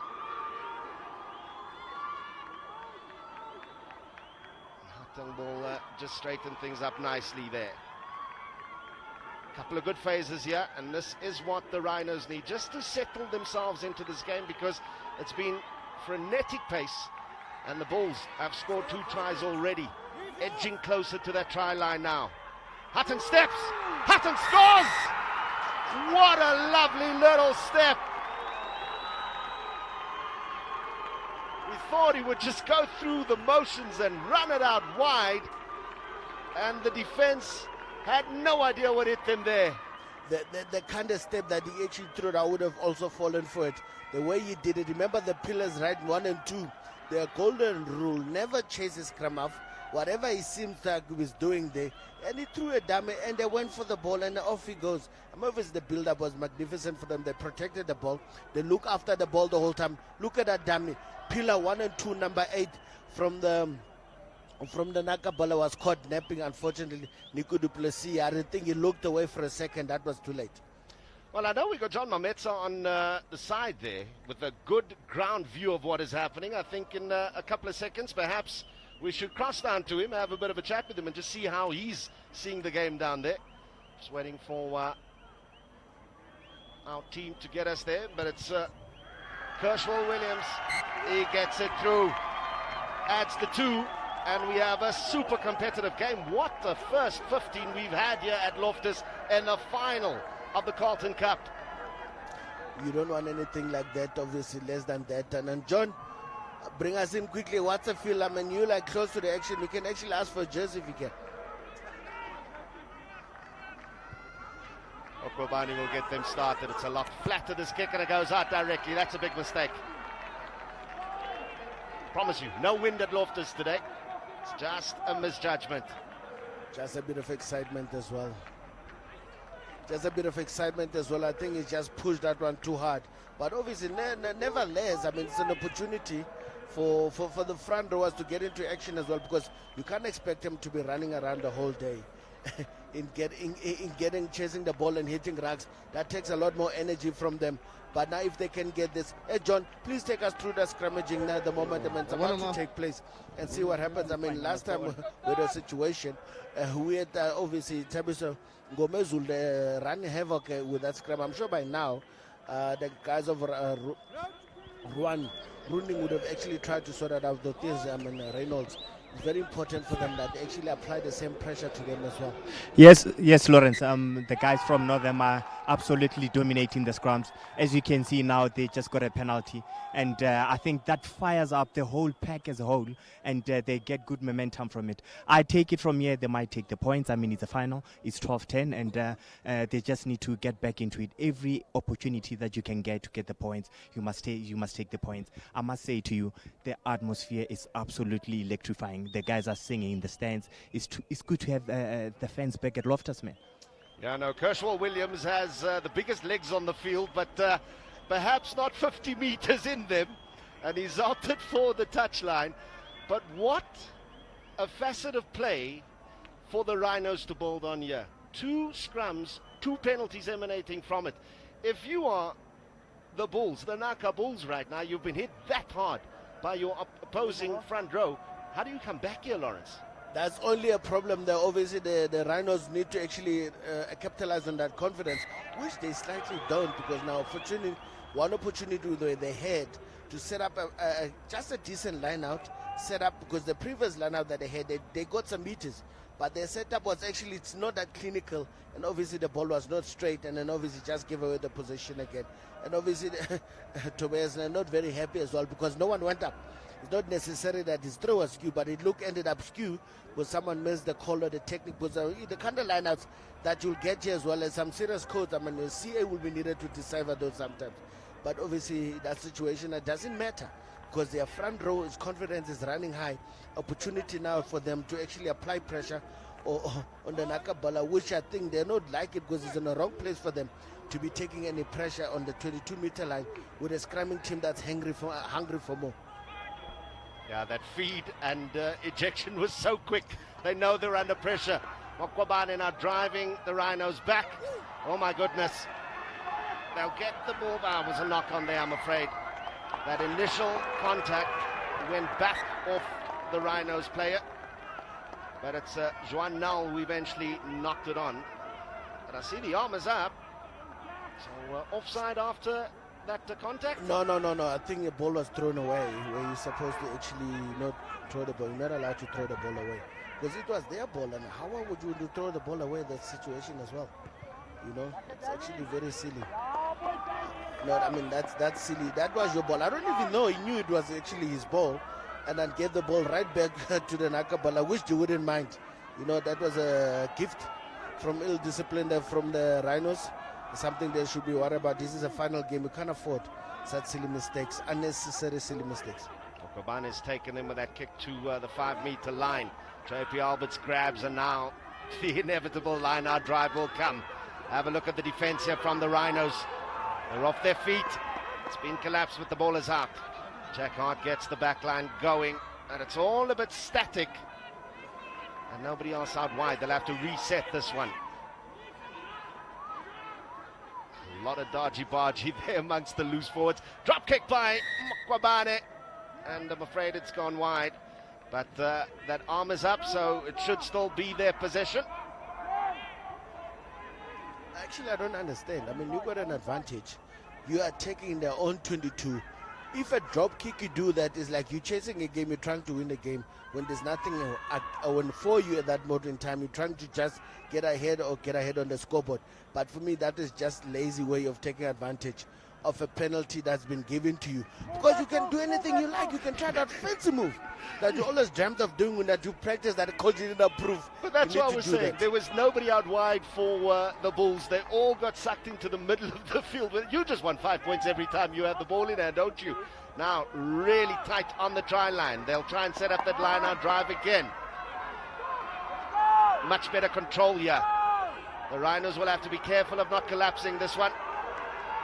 Kafu, top of the Rhinos, perhaps in a dangerous position here to be called, and will be called as well. Yeah, no, it was really not necessary, because he was in the wrong. The ball was already won by the lock who came through, number 5 from the Rhinos, because he actually went in there. He actually was taking control of the ball carriers. He didn't need to go there. He needed to wait it out and actually let him finish the job. But he was so excited because he's like, I can touch it, I can feel it. But unfortunately, the ref was also watching him. And then that's a yellow card, 10 minutes out of the game now. And obviously, all that power that they possessed has been slightly diminished, unless the one guy who's going to come up as a replacement, and Zander the Cock, with 7 men in the scrum, they're going to do the same job. I wonder that's going to be the case. But suppose that being said as well, it's just giving Naka the opportunity now to drive that with 1 man less in the line, which their line-out actually has been good the whole time. But they need the discipline to actually stay low, stay in the fight, to make sure that they get over this, because I think it's possible, because now the Rhinos are feeling so much under pressure currently. Completely unbeknownst to the entire defense of the Rhinos, there's been a burst through there. Fantastic. 3rd try of the game. And it looks like it is Ruan Grundling. Struggled in the scrums, but somehow found his way through that line-out drive. And 3 unanswered tries now for the Naka Bulls in the first half, when you're not even anywhere close to the end of it. Let's have a look here. So they regrouped, and then while all the attention was on the set at the back, it was Ruan Grundling looked up and he had all the space in the world. It got me too, because the first glance I thought the 7 was making space for the defense to go through, not actually realizing that he's giving way for the prop that's coming in underneath him. And the runners were saying that is truck and trailer, because remember, that's why he broke for it, when he realized, listen, my people are back there, there's no way I'm gonna now keep on hiding behind this flank of mine. Let me just go through. And he just gave way for him to go. He was not obstructing anyone, because no one was actually on top of number 7 in defense, so he can't really claim that was obstruction, which actually a lot of people could give it if it got him offside. Kobane can make it a 9-point game, yeah, and will do so as well. Kick us through. 19-10 the score. 24 minutes and 50 seconds in the game. Advantage to the Naka Bulls. There's been enterprising play by the Rhinos, but you just wonder how much that yellow card to Kwezim Kafu will cost them, because they have to rejig that front row now to still be contesting in the one area of the game where they're dominating, which is the scrums. So how much does it cost them in the rest of the field? I don't think that much, because in lineouts, in terms of Naka Bala on top of them in terms of their drives, but at the scrum they're struggling. But obviously the Rhinos now with 1 man less, I wonder if that same effort they were putting in, that power that they were actually throwing through, is going to come through when it comes to scrummaging, which we're going to experience right now. It means they must send 1 guy off to make place for the replacement, Zander the Cock, to come and take in Okwezi's place and to actually stabilize the scrum, which is unfortunate now. I wonder now, obviously they've got opportunity to put pressure immediately, because remember, there's no job ball, the pressure is not as much. But now when you have to apply pressure and they realize you're still strong with 7 men, that will still send some signals to the Naka Bala that, listen, don't rest on your laurels, it's only a prop that is gone. We needed him from scrum. We still can stabilize the ship, while without him, we'll see. Well, the scrum will be at the point where that ball was knocked on. And now they're waiting for the replacement prop to come on and take the field of Kwezim Kafu, who still has, by my reckoning, another 7.5 minutes off the field. And it is Peter Viljoen coming onto the field to take his place in the front row. Actually, to think about it as well, I mean, the guys have really worked the way around these things. Remember, usually number 8 will stay at the back while there's one flank less on the one side. What they do now, they shift the number 8 to the other side of the flank. To be honest, the number 8 will scrum as hard, so they wouldn't really miss him that much if you actually think about it. But let's see now. For me, it's easier saying from where I'm standing at an advantage point and basically trying to work it out. Yeah, the number 8 did go to the side, so it shouldn't really make a difference in how they apply themselves as well. It's Naka Bulls put in. Jack Hart waiting at the back there, and now he'll get his back line going. Defense has been up and shallow, and they're held up in the middle of the park. JP Alberts, the lock carrying out wide, and does well. Caught napping, but he gets away. Does Jack Hart, and now, my goodness, was there an infringement after the kick? Right on the touchline. Did well there, Kefense Matlo, but I'm afraid the assistant has adjudged that there was a tippy toe over the line.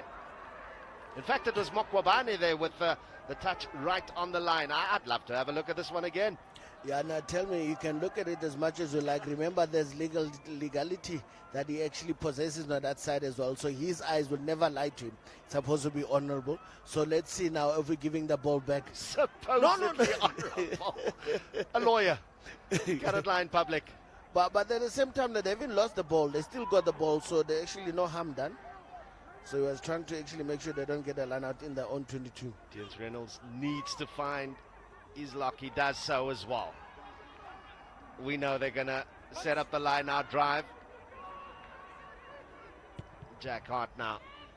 Big boot upfield. Will drive the Rhinos back into their own half. An excellent kick as well. Fantastic. That will bring some relief.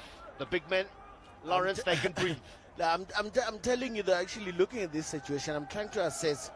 Nasru saw him in the former lock, the tall, skinny man, one of the coaches. Obviously, their lineouts, something they spend a lot of time on. They're very confident how they go about it as well. Let's see, they haven't actually been tested. Actually, they compete as well. But I'm worried about their backs. I haven't seen them actually release the ball as much.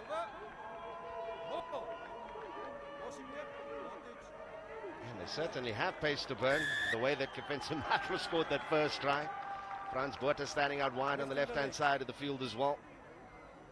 But you're right, they've kept it small, but somehow they've managed to score 3 tries from it. They say good teams make plans, man, and obviously at this point in time is how you score doesn't really matter as long as you make it, and obviously we're back in action. Misses the touch finder there. Matlo will kick upfield. He drifts inward as well. And now there's acres of space for Rhinos to exploit. There's a little bit of an off-the-ball incident as well. The catch was taken in the 22. And now we're playing aerial ping pong. Because 4 kicks later, it still hasn't gone out. Oh, big barge. Very big barge. There was a Jan Hendrik Ronia. Tobias now carrying. Looking to edge forward. Is there a turn of a note? Still Rhinos ball. A big hit in the middle of the park. My goodness. Lovely little kick through. And it will go out. 5 meters from the Naka Bulls try line. Pressure, persistent. Listen, that's an educated boot. That's an educated looking like kick. But that man has got a number 7 in his back. I'm still stunned. I mean, isn't he supposed to get some meters, but that was beautiful done. I mustn't take it away. Is that jealousy or wonderment? I'm amused. I'm amused because it was so well done, like he's been practicing for a long time. But unfortunately now he needs to get back where the ball actually matters, gets that full ball. Unfortunately, he needs to now go and defend because he just gave that position away in a striking zone. Hy trok is opgestel.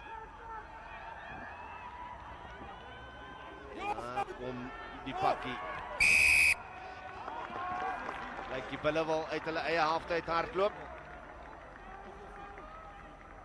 En 'n man was hy van sy voete af daar toe hy die bal gespeel het. Yeah, no, I'm telling you, Udo, man, I mean, we're talking about club rugby sometimes, got some surprises that we see sometimes. I'm still stunned. But also at the same time, it's like, man, that you just gave away possession. Now you're going to put 22. I mean, that's strike zone for any team. With the ball in hand, you make sure that you don't lose the ball. You carry on. Unfortunately, there's the same man who just kicked that ball and he had to go defend. And then the penalty was given because obviously they're not holding his old body weight. The ball was Rhinos trying to steal the ball. Now they have to defend again, but they're still in the defending position that they have. Is not in a bad position. Naka Ballas Lanats doing good all day. Lyn staan vir die bulle. Hulle gooi diep en nou kom die agterlyn bietjie in die spel in. Hulle was bietjie skie om die agterlynspelers te gebruik want hulle voorspelers en veral die losvoorspelers was sover in die eerste helfte goed gewees. Maar ek bevrees dit kom uit op die kant van die Rhinos. Hatting wat laat loop. Bison Gomez Zulu wat laag gevat is daar en 'n fantastiese loop hier. Die bal word weer binne in die veld gespeel. Tobias het hom. Maak hom beskikbaar. Hy's vinnig weer op sy voete. Dis Hatting wat hulle nou laat loop. Cashwell Williams het ook op die bal gehad. Het hulle dit verloor. Strafskop aan die Rhinos. Hy druk het hulle nou in die 22 gebied van die bulle gesit. Kan hulle dit omskep in punte. Hulle sal moet as hulle wil terugkom in die eerste helfte. Hulle loop agter met 9 punte. In die hoekie en deur Cashwell Williams. I think that's a wide decision to make. I mean, this is literally only a few meters to the try line. And obviously, the Rhinos are feeling there's fancy their chances of getting there. I mean, talking about that, obviously, there's like in flashing lights. Obviously, the penalty came there from a slightly high tackle. And obviously, at the same time, not playing the ball on the ground. You're not allowed to do that. And the penalty came from that. Now, the one thing they need to do is to make sure now they get the ball. And actually, they've got full complement now, so they've got a reason to do a nice solid line out. But first things first, you need to get the ball, which they don't. Tobias Museman gevind het kan hom nie kry nie. Dis Frans Botha wat bietjie kom uithelp het. Sal nou weer 'n lyn staan wees, so hulle het bietjie geluk op hulle kant daar gekry. Yeah, and I think Tobias is not really guilty of that much. I suppose the Naka Bala, like I said, their line-out is actually, I mean, they've got a lot of guys who are quite tall and a bit light as well, so easy to pick up. So when it comes to competing, sometimes you only need one person to actually do that. So you can have 3 guys competing, and that ball at the back was a dangerous ball for the Rhinos to take. En dis veel beter. En nou gaan hulle dryf na die lyn toe. Tobias wat hom optel. Aangee binnekant toe, maar hy's bietjie los gewees. En hulle verloor die besit daar. Yeah, that Tobias was expecting someone to be trailing him, either as a support runner or someone coming from the inside, because he didn't want to lose that possession, or unless it was a planned move, but someone forgot to read the memo because there was no one to catch. And obviously there was someone. Unfortunately, the ball didn't go to hand. How about that kick pass?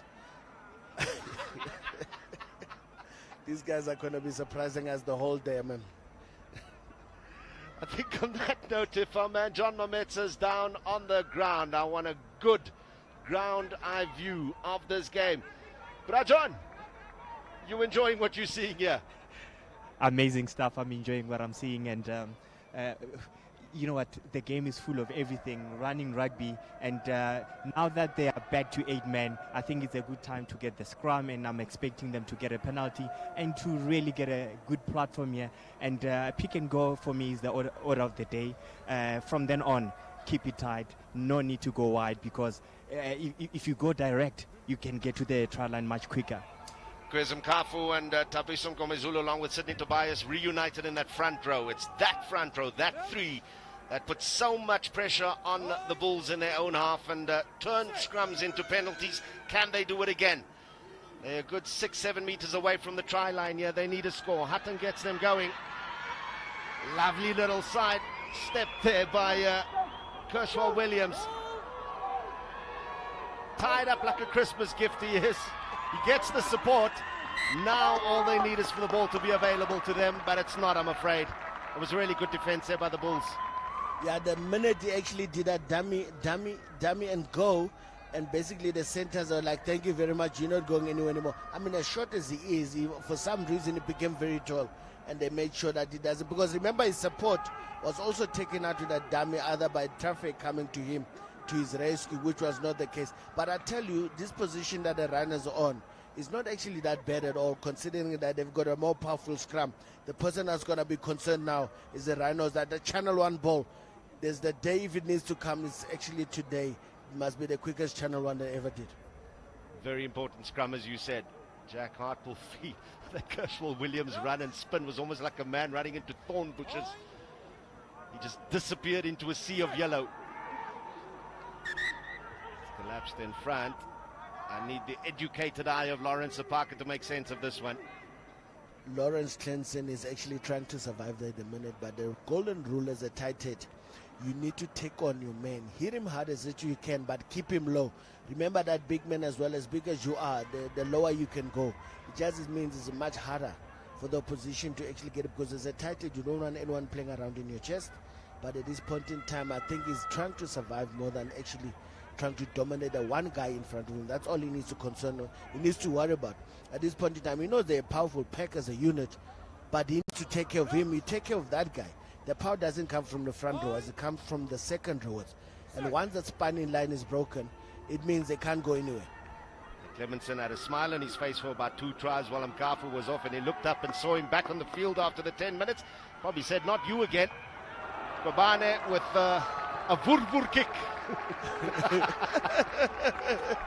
all that effort now that is coming from Lawrence there, unfortunately just got wasted. But you must remember as well, since Kwesi went off. Oh boy. Yeah, no, the pressure. Since Kwesi went off, the one mistake he made now, remember they are powerful scrum, but power needs to go to something. You need to push through something, not a round thing. Kwesi actually went on his own, trying to scrum around Lawrence, which actually kept the Naka baller in the scrum, because now there was now not as much as under pressure, because one person is trying to be isolated, and actually they stuck together, and then the Rhinos actually compromised their own scrum. A scrum doctor, Lawrence Apaka in the house. Tobias goes deep. Komezulu will tidy it up. Hutton straightens up and steps again. My goodness! Oh my word! For the second time in this match, all he can sense, all he can smell is the try line.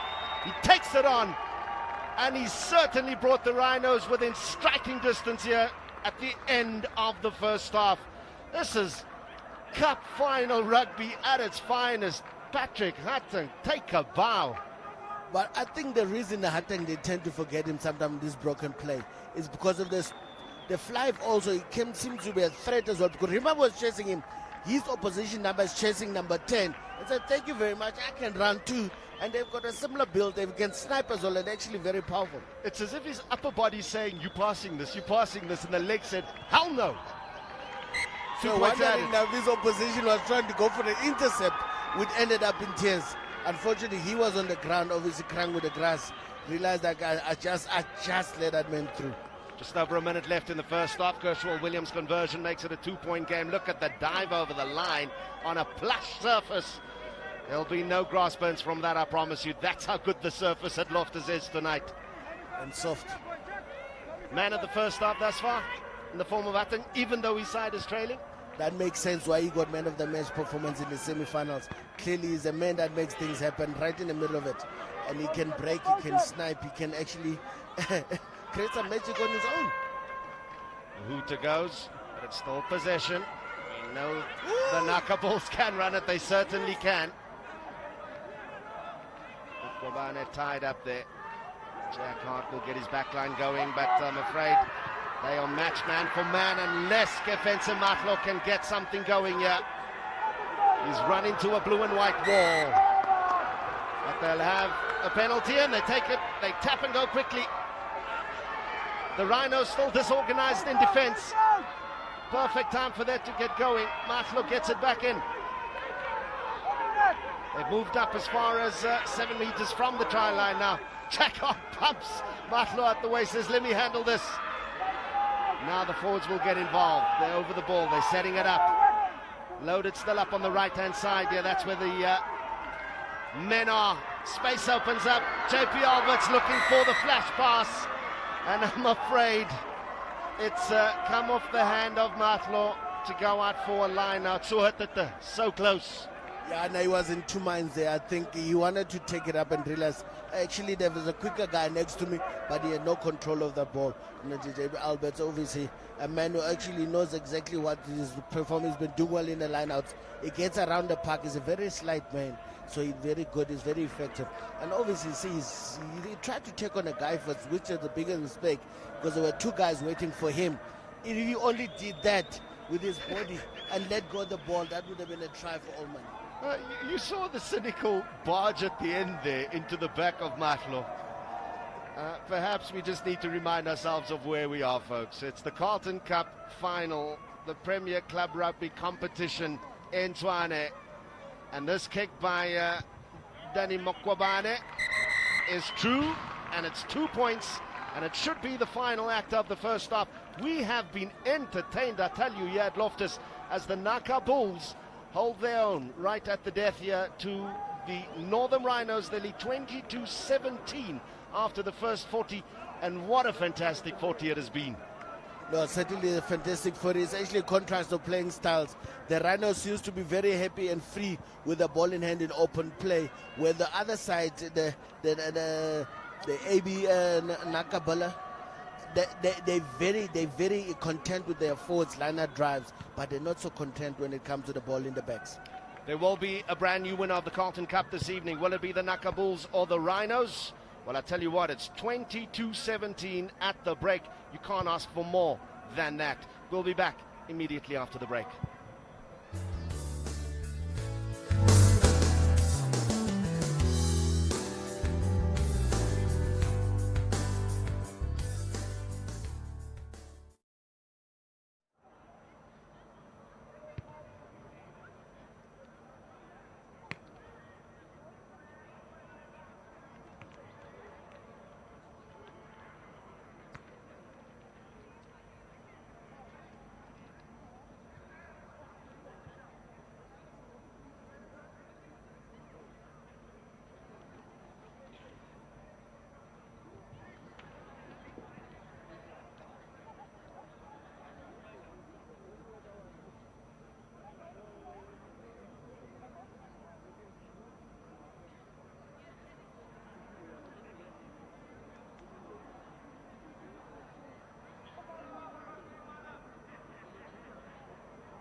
Back with Chaz.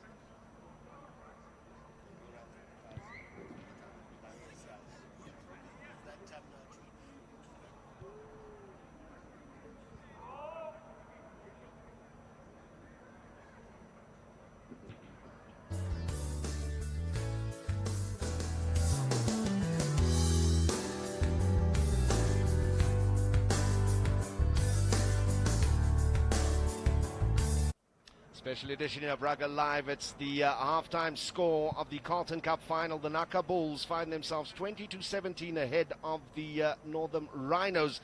But I tell you what a first half it's been. 3 tries to 2, and it's been action-packed indeed. Before we have a look at some of the action from the first half, and believe me, there was plenty. Let's sit down to a man on the touchline, John Mametsa, who's going to give us his views just in terms of how we saw the first half. John Mametsa, I know you are down there, my brother. It's a beautiful evening. We've been entertained in a fantastic way in this cup final, haven't we? Well, it's a beautiful evening, and the rugby, the guys are playing scintillating rugby, and let me tell you what, I just love the feeling of being at Loftus. But you know what, Northern had a bad start. I mean, to concede within 60 seconds, that's a very bad start. But they came back nicely, and right now they're in the game. They just need to take it step by step, and I'm very glad that they didn't concede that try in the last minute as well. So they gave away 3 points, but they're still in the game. Well, there they go, in a group huddle.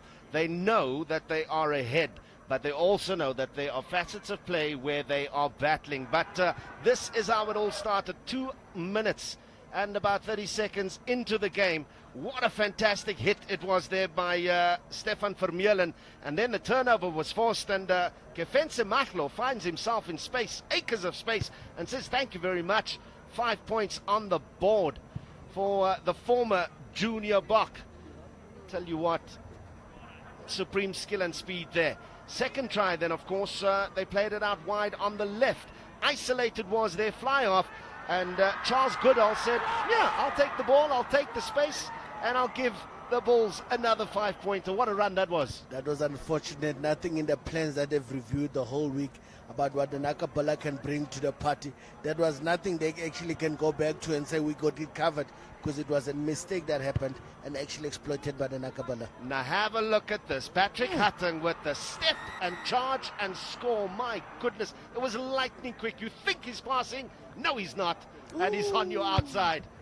Reaches for the line. That was a fantastic try, and a timely one as well, because it got the Rhinos back in from a points perspective. And then this one was confusing to us. It was confusing to the defense of the Rhinos. Ruan Grandling, after resetting that line-out drive, looked up and the try line was there. Have a look at Patrick Hutton here again. T-Bone Ngomezulu gives him the ball. Hello, bye-bye.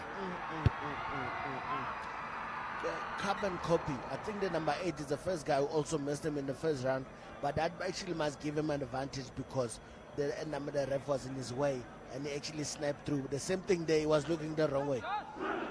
Well, this is what it looks like. 22-17, the Naka Bulls in the lead over the Rhinos. 3 tries to 2, but we have a look at the handling. There is marginal differences there. Turnovers conceded, the sides pretty much on par with one another, as are the penalties conceded. Just one advantage to the Bulls, and that's why the scoreline is as tight as it is. Quick little break. Second half of the Naka Bulls versus the Rhinos in the Carlton Cup final coming your way in just a bit.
That's what I'm saying. Don't worry what's happening there. Just stay here.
Welcome back to its second half of the Carlton Cup final. The side playing from left to right now are the Rhinos. They trail by just 5 points to the Naka Bulls, who certainly have dished up a fantastic first half. These two sides, 22-17 the lead as we get things restarted. The Bulls, during the break, they didn't even come off the field. They had their meeting right on the side of the field, and the Rhinos emerging from the change room. And I can tell you, it is sizzling hot in this change room down here. Lovely little pass inside to Nkome Zulu. He will carry T-Bone. Lovely. And now a beautiful pass inside. We've seen that switch inside again. They still retain possession. There would have been frantic discussions at the halftime break. Hutton with his man in the pocket and looking for the drop kick, and he gets it as well. It was Daniel Lewis who stood in the pocket, and after two delicious moves in the midfield, decided that he will get 3 points for his team. Now just a 2-point game. Look at that. That was unexpected given how well they were advancing up the field. Simpson showed that they actually had advantage as well to play off, but I suppose they used that as a platform to try their drop goals. Couple of tricks up their sleeve, yeah? And you got to save it for the final and show it. They've done that. Patrick Hutton with the box kick. The chase down with the premature jump. And there was just no airtime on that contest, I'm afraid. Just no airtime whatsoever. Have a look at how early the Rhinos jumper goes up. Oh, my word. I'm sure the referee will have a word. Yeah, got a shot of Tobias, but it wasn't Tobias. It's a fly-off. It was, I think it's the 8th man, Shane Willemse. Simply did not get off the ground. Oh, yes, yes. But at the same time, you wanted to disrupt. You wanted to disrupt that whole flow of not losing that ball, which actually could have ended in tears as well, because what happens now, once you touch a man in the eye, I mean, your man is flying in the air, obviously his legs are off the ground. You tip with one of his legs, he lands badly, could actually be very bad. I think they were actually trying to get more than just a penalty, because that was reckless. Could have actually fallen badly. I suppose circumstantial reasons is that how he lands, he gets up and can play. That's where the ref is sort of no leniency come from. Mokobane takes it to up to the 22 now of the Rhinos. And we can see that this half is starting with slightly less of the frantic pace we saw in the first. That first 40 took its toll, Lawrence. Yeah, I can tell you, because obviously now it is going to be key. How big is that engine? How much in the tank is there still remaining? This is going to be determining factor, and how the guys end up in front of this game. Reynolds goes to the front. Lawrence Clemenson, a man from originally from Bulawayo, takes it up the field. And now they're going to hunt in a pod and retain possession. Jack Hart, but I'm afraid they're going backwards here, Lawrence. Body position is very poor. I mean, you can't be taking a ball upright like that with guys who are hungry to hit you at every level. So now you can make it easy for them. But they're still trying it though. And they're a bit lower now. They're actually trying to get some momentum on that thing, which now they're going to get a penalty advantage coming their way, which I'm certain. Iman Boydenstein, I'm afraid, went in search of the ball there, but found himself foul of the laws of the game in trying to take that possession away. Should go for Pauls. Yeah, 2 points in it. Cup final. You want to give yourself just a little bit of breathing room. Yeah, remember that cushion has been closed up from the Rhinos. I mean, they're within 2 points now. With that opportunity coming up to get extra 3, could just mean now they're pushing that to 25, 5-point cushion. I mean, it is a final. I mean, just to be a point ahead, give that little bit of confidence now. To be 5 points ahead can make wonders. But obviously, what I've noticed, I've been talking about, like, is very important. If you want to play with the forwards against the forwards, you got to, the battle is not won and how tall you are. It's won there by the ankles. You go running there with 120 kilograms coming flying for your ankles. What do you think is going to happen? Guys are going to give you way. It's going to be hard to tackle. You got advantage on your side when you cannot be tackled high. So you got all those factors that you're not using. Those are the things that probably need to sharpen up on. 9 points in the game for the points machine, Danny Mokwabane. 2 conversions, 2 tries. And it played Craven, we called it back in 2016. It's fly off for the Limpopo side there. And as we said just a week ago, got 22 points in the semi-final when they beat Centurion 47-26. Kershwell Williams gets them going with that educated and stout left boot. And the back with that beautiful mauling of theirs, and they've got advantage already now. This is a great opportunity to see how far you can take it. I mean, the fly-off should actually stay away and wait for it to go as fast as it can. And obviously the scrum-off, you see, it's not even close to that thing because they're that confident. It's a second advantage of guys coming from the side within the same mode. I guess if another one comes and the thing stops, referee might just send someone, say, listen, go take a break. That's already over 20 meters. Get your tape measure out. Get it out. But now I don't understand why the backs need to go help them, because these forwards are actually doing the job quite easily together. Well, you just called it. And Stephen Galdenaes has not been shy at showing the card, and he does it again. It's Sydney Tobias, I'm afraid, who'll have to take 10 for the second time in this match. Sydney Tobias becomes the second player for the Rhinos to be carded. I think they need a bit of discipline in that front row, man. You can't be giving yellow cards. It's like Christmas. Christmas is still a month away, man. You can't be giving penalties like that. That's cynical, you know. Why would you give a penalty? They already, I mean, you've realized, obviously in his mindset, in his defense, he's not aware how many penalties have been coming up while they were doing the same thing. I mean, obviously, like we've seen 3 in a row, Rivers like, nah, this discipline. Obviously, what do you think is going to happen next? I've just noticed that there is an air of taking their time in the second half of the Naka Bulls. They in the first half, were almost forced to play the Rhinos game too often. The second half, they've just been a lot more measured about how they're doing things. And they're a lot calmer as well. Obviously, they know what's important. First ball, get the ball, get a setup right, and then start building, start working on that rhythm. Just be lower on the other team, you'll do well. I mean, this is what they do. Now, when you have too many guys being the chief and not actually, no Indians actually doing the work on the ground, it's very difficult. Just wonder if the Rhinos remain onside there from that possession. Lovely little step inside. Johan Grobler had so little space there, but with the defense still organizing for the Rhinos, he's now barged over the try line. Tell you what, that center pairing, they got a couple of hot steppers there in the form of Johan Grobler and Charles Goodalls. Yeah, that was about to happen. I mean, all those 2 phases that came on there. Remember, the damage was already done. How many guys they pulled in with that drive? Obviously, the resistance was better this time from the Rhinos. But what it does, it actually wakens the defense outside when it actually comes to those drives. And obviously, the guys coming in angles and speed.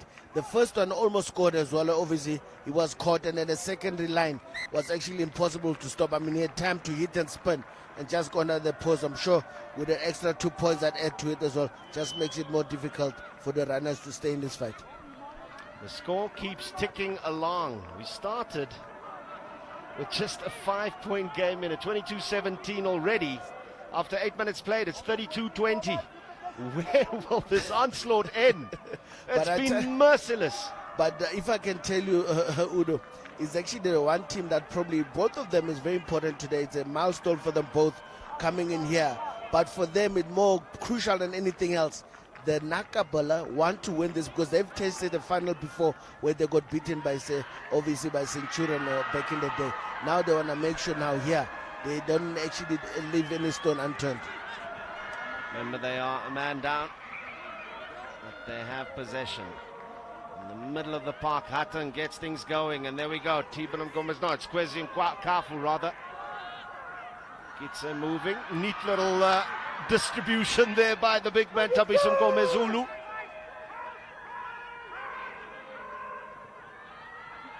Defense of the Nakabilla up so quickly. And the referee's seen a knock on. I'm going to ask again, that defensive line pushing up so quickly, was it in an onside position? No, nothing wrong with that defensive line, Udo, but the problem is for me, it's concerning when props have got soft hands like that and backs can't catch a ball to save their life. That's a scary part for me. I mean, both props, they've shown already from the Rhinos. They've got skills that probably, you know, they're not supposed to have, but they have. But guys who are supposed to have the skill, he grabbed on the ball, they overran it in the first place. What was he expecting? The ball is not coming. But if you overrun a ball like that, it means you're not expecting it to come. So you're rushing whatever's coming. I mean, that pass was on. They could have tried if he just held on and he kept his depth. It would have been easy try around with one man to beat. Actually, nobody to beat. Will be a scrum in the 22 of the Naka Bulls. Will be their feed though. It's been a problem area for them in the first half. It's a makeshift front row now with Tobias off. Nearly against the head there. But they keep control of it at the back. Much better scrum. Mokwabane with a skip pass, and I'm afraid it's off the hands of Frans Botha. But still, possession is theirs. And I'm not sure if this is where the salt tablets are needed now, if this is a serious injury. Now he's holding the knee. Perhaps jarred as he landed, trying to control that ball. Ah, there we go. Oh, my goodness. Oh, that was a nasty landing. And a knee that's already strapped. Could be very tricky situation. No doubt he'll get extra treatment here, and when you land that way and your weight, your momentum takes you sort of through that angle, hyperextends. Just have a look at this again. Good skip pass, nearly in the fingertips, and as it comes down on that right leg, hyperextension. That's not nice to see. Oh boy, Frans Botha, all of 84 kilograms landing on that right knee. I'm afraid that may just spell the end of his game. We'll have a look and see what the replacement will be. And it's the Rhinos with possession now. And they go blind.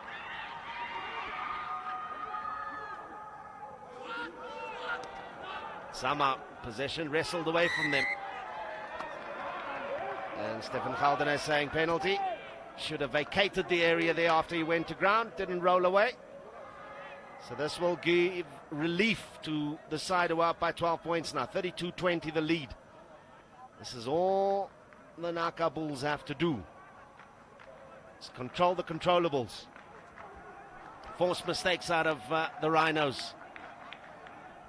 That's very crucial, Udo, because now this is where you control the tempo. Amanda's wise man has told me before, and it's unfortunate, but that knee's really done some damage. And obviously his game is over. Obviously the team can do him a favor by making sure they win this. At least he get to celebrate with him while he deal with his pains on the later stage. The ball ripped away in the maul by the Rhinos. That was a poach. Bad choice of words given that it's the Rhinos on the field. Apologies to all our viewers. But it was a strip. Possession just swinging from one side to the other. Kershwell Williams wanted to get it quickly, but there's some handbags now. Yeah, this is what I was talking about, the eyes being at the right place. That eyes is totally tilting over the opposite direction. They need to get that right. I mean, there's no need to getting in the handbags, because, I mean, you are leading on the scoreboard. The ball is stolen. It's not yours. What are you fighting about? It was that second step in the first half that Ruan Grundling is still mad about. Took it to the face there of Patrick Hutton. Yeah, I know.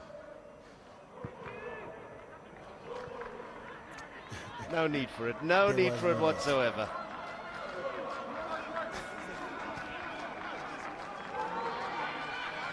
Yeah. It's in fact Brendan Verster who went down, the substitute on the field. He decided, I'm going to lay into you. I watched you decimate our defense on 2 occasions in the first half. I'll make you pay for it. Kafu now doing the hooker duties with Sydney Tobias off the field for a few more minutes for that infringement, that yellow card. It's a rumble up the field by Verster. Nice little skip out wide. Can they keep it in? That pass has gone forward though. Overbalanced completely. And I think there was a foot in touch. Now things are just starting to become a little bit loose here. Yeah, unfortunately, that final pass, he overcooked it because he ran right to the touchline. He didn't give the wing opportunity to do anything with it. When he realized the touchline is catching him, he decided, no, here's the hot potato. You see what you do with it. Unfortunately, the damage has already been done. Easy for the defense to just shed him out to the line. And I mean, the young man who just got on, I'm sure he would have liked an opportunity to do something better with that ball. But I don't know if it's when it comes like that, it is very difficult to actually handle. Number 22, Tony Yankees on the field finally. First touch of the ball was one that went forward, but he had a foot in touch already. Looking at all of this mayhem on the field right now, let's go down to John Mametsa to get his view. Udo, I think when it comes to Northern, they played a lot of the rugby in the first half, and the reason why Naka walked to the line out.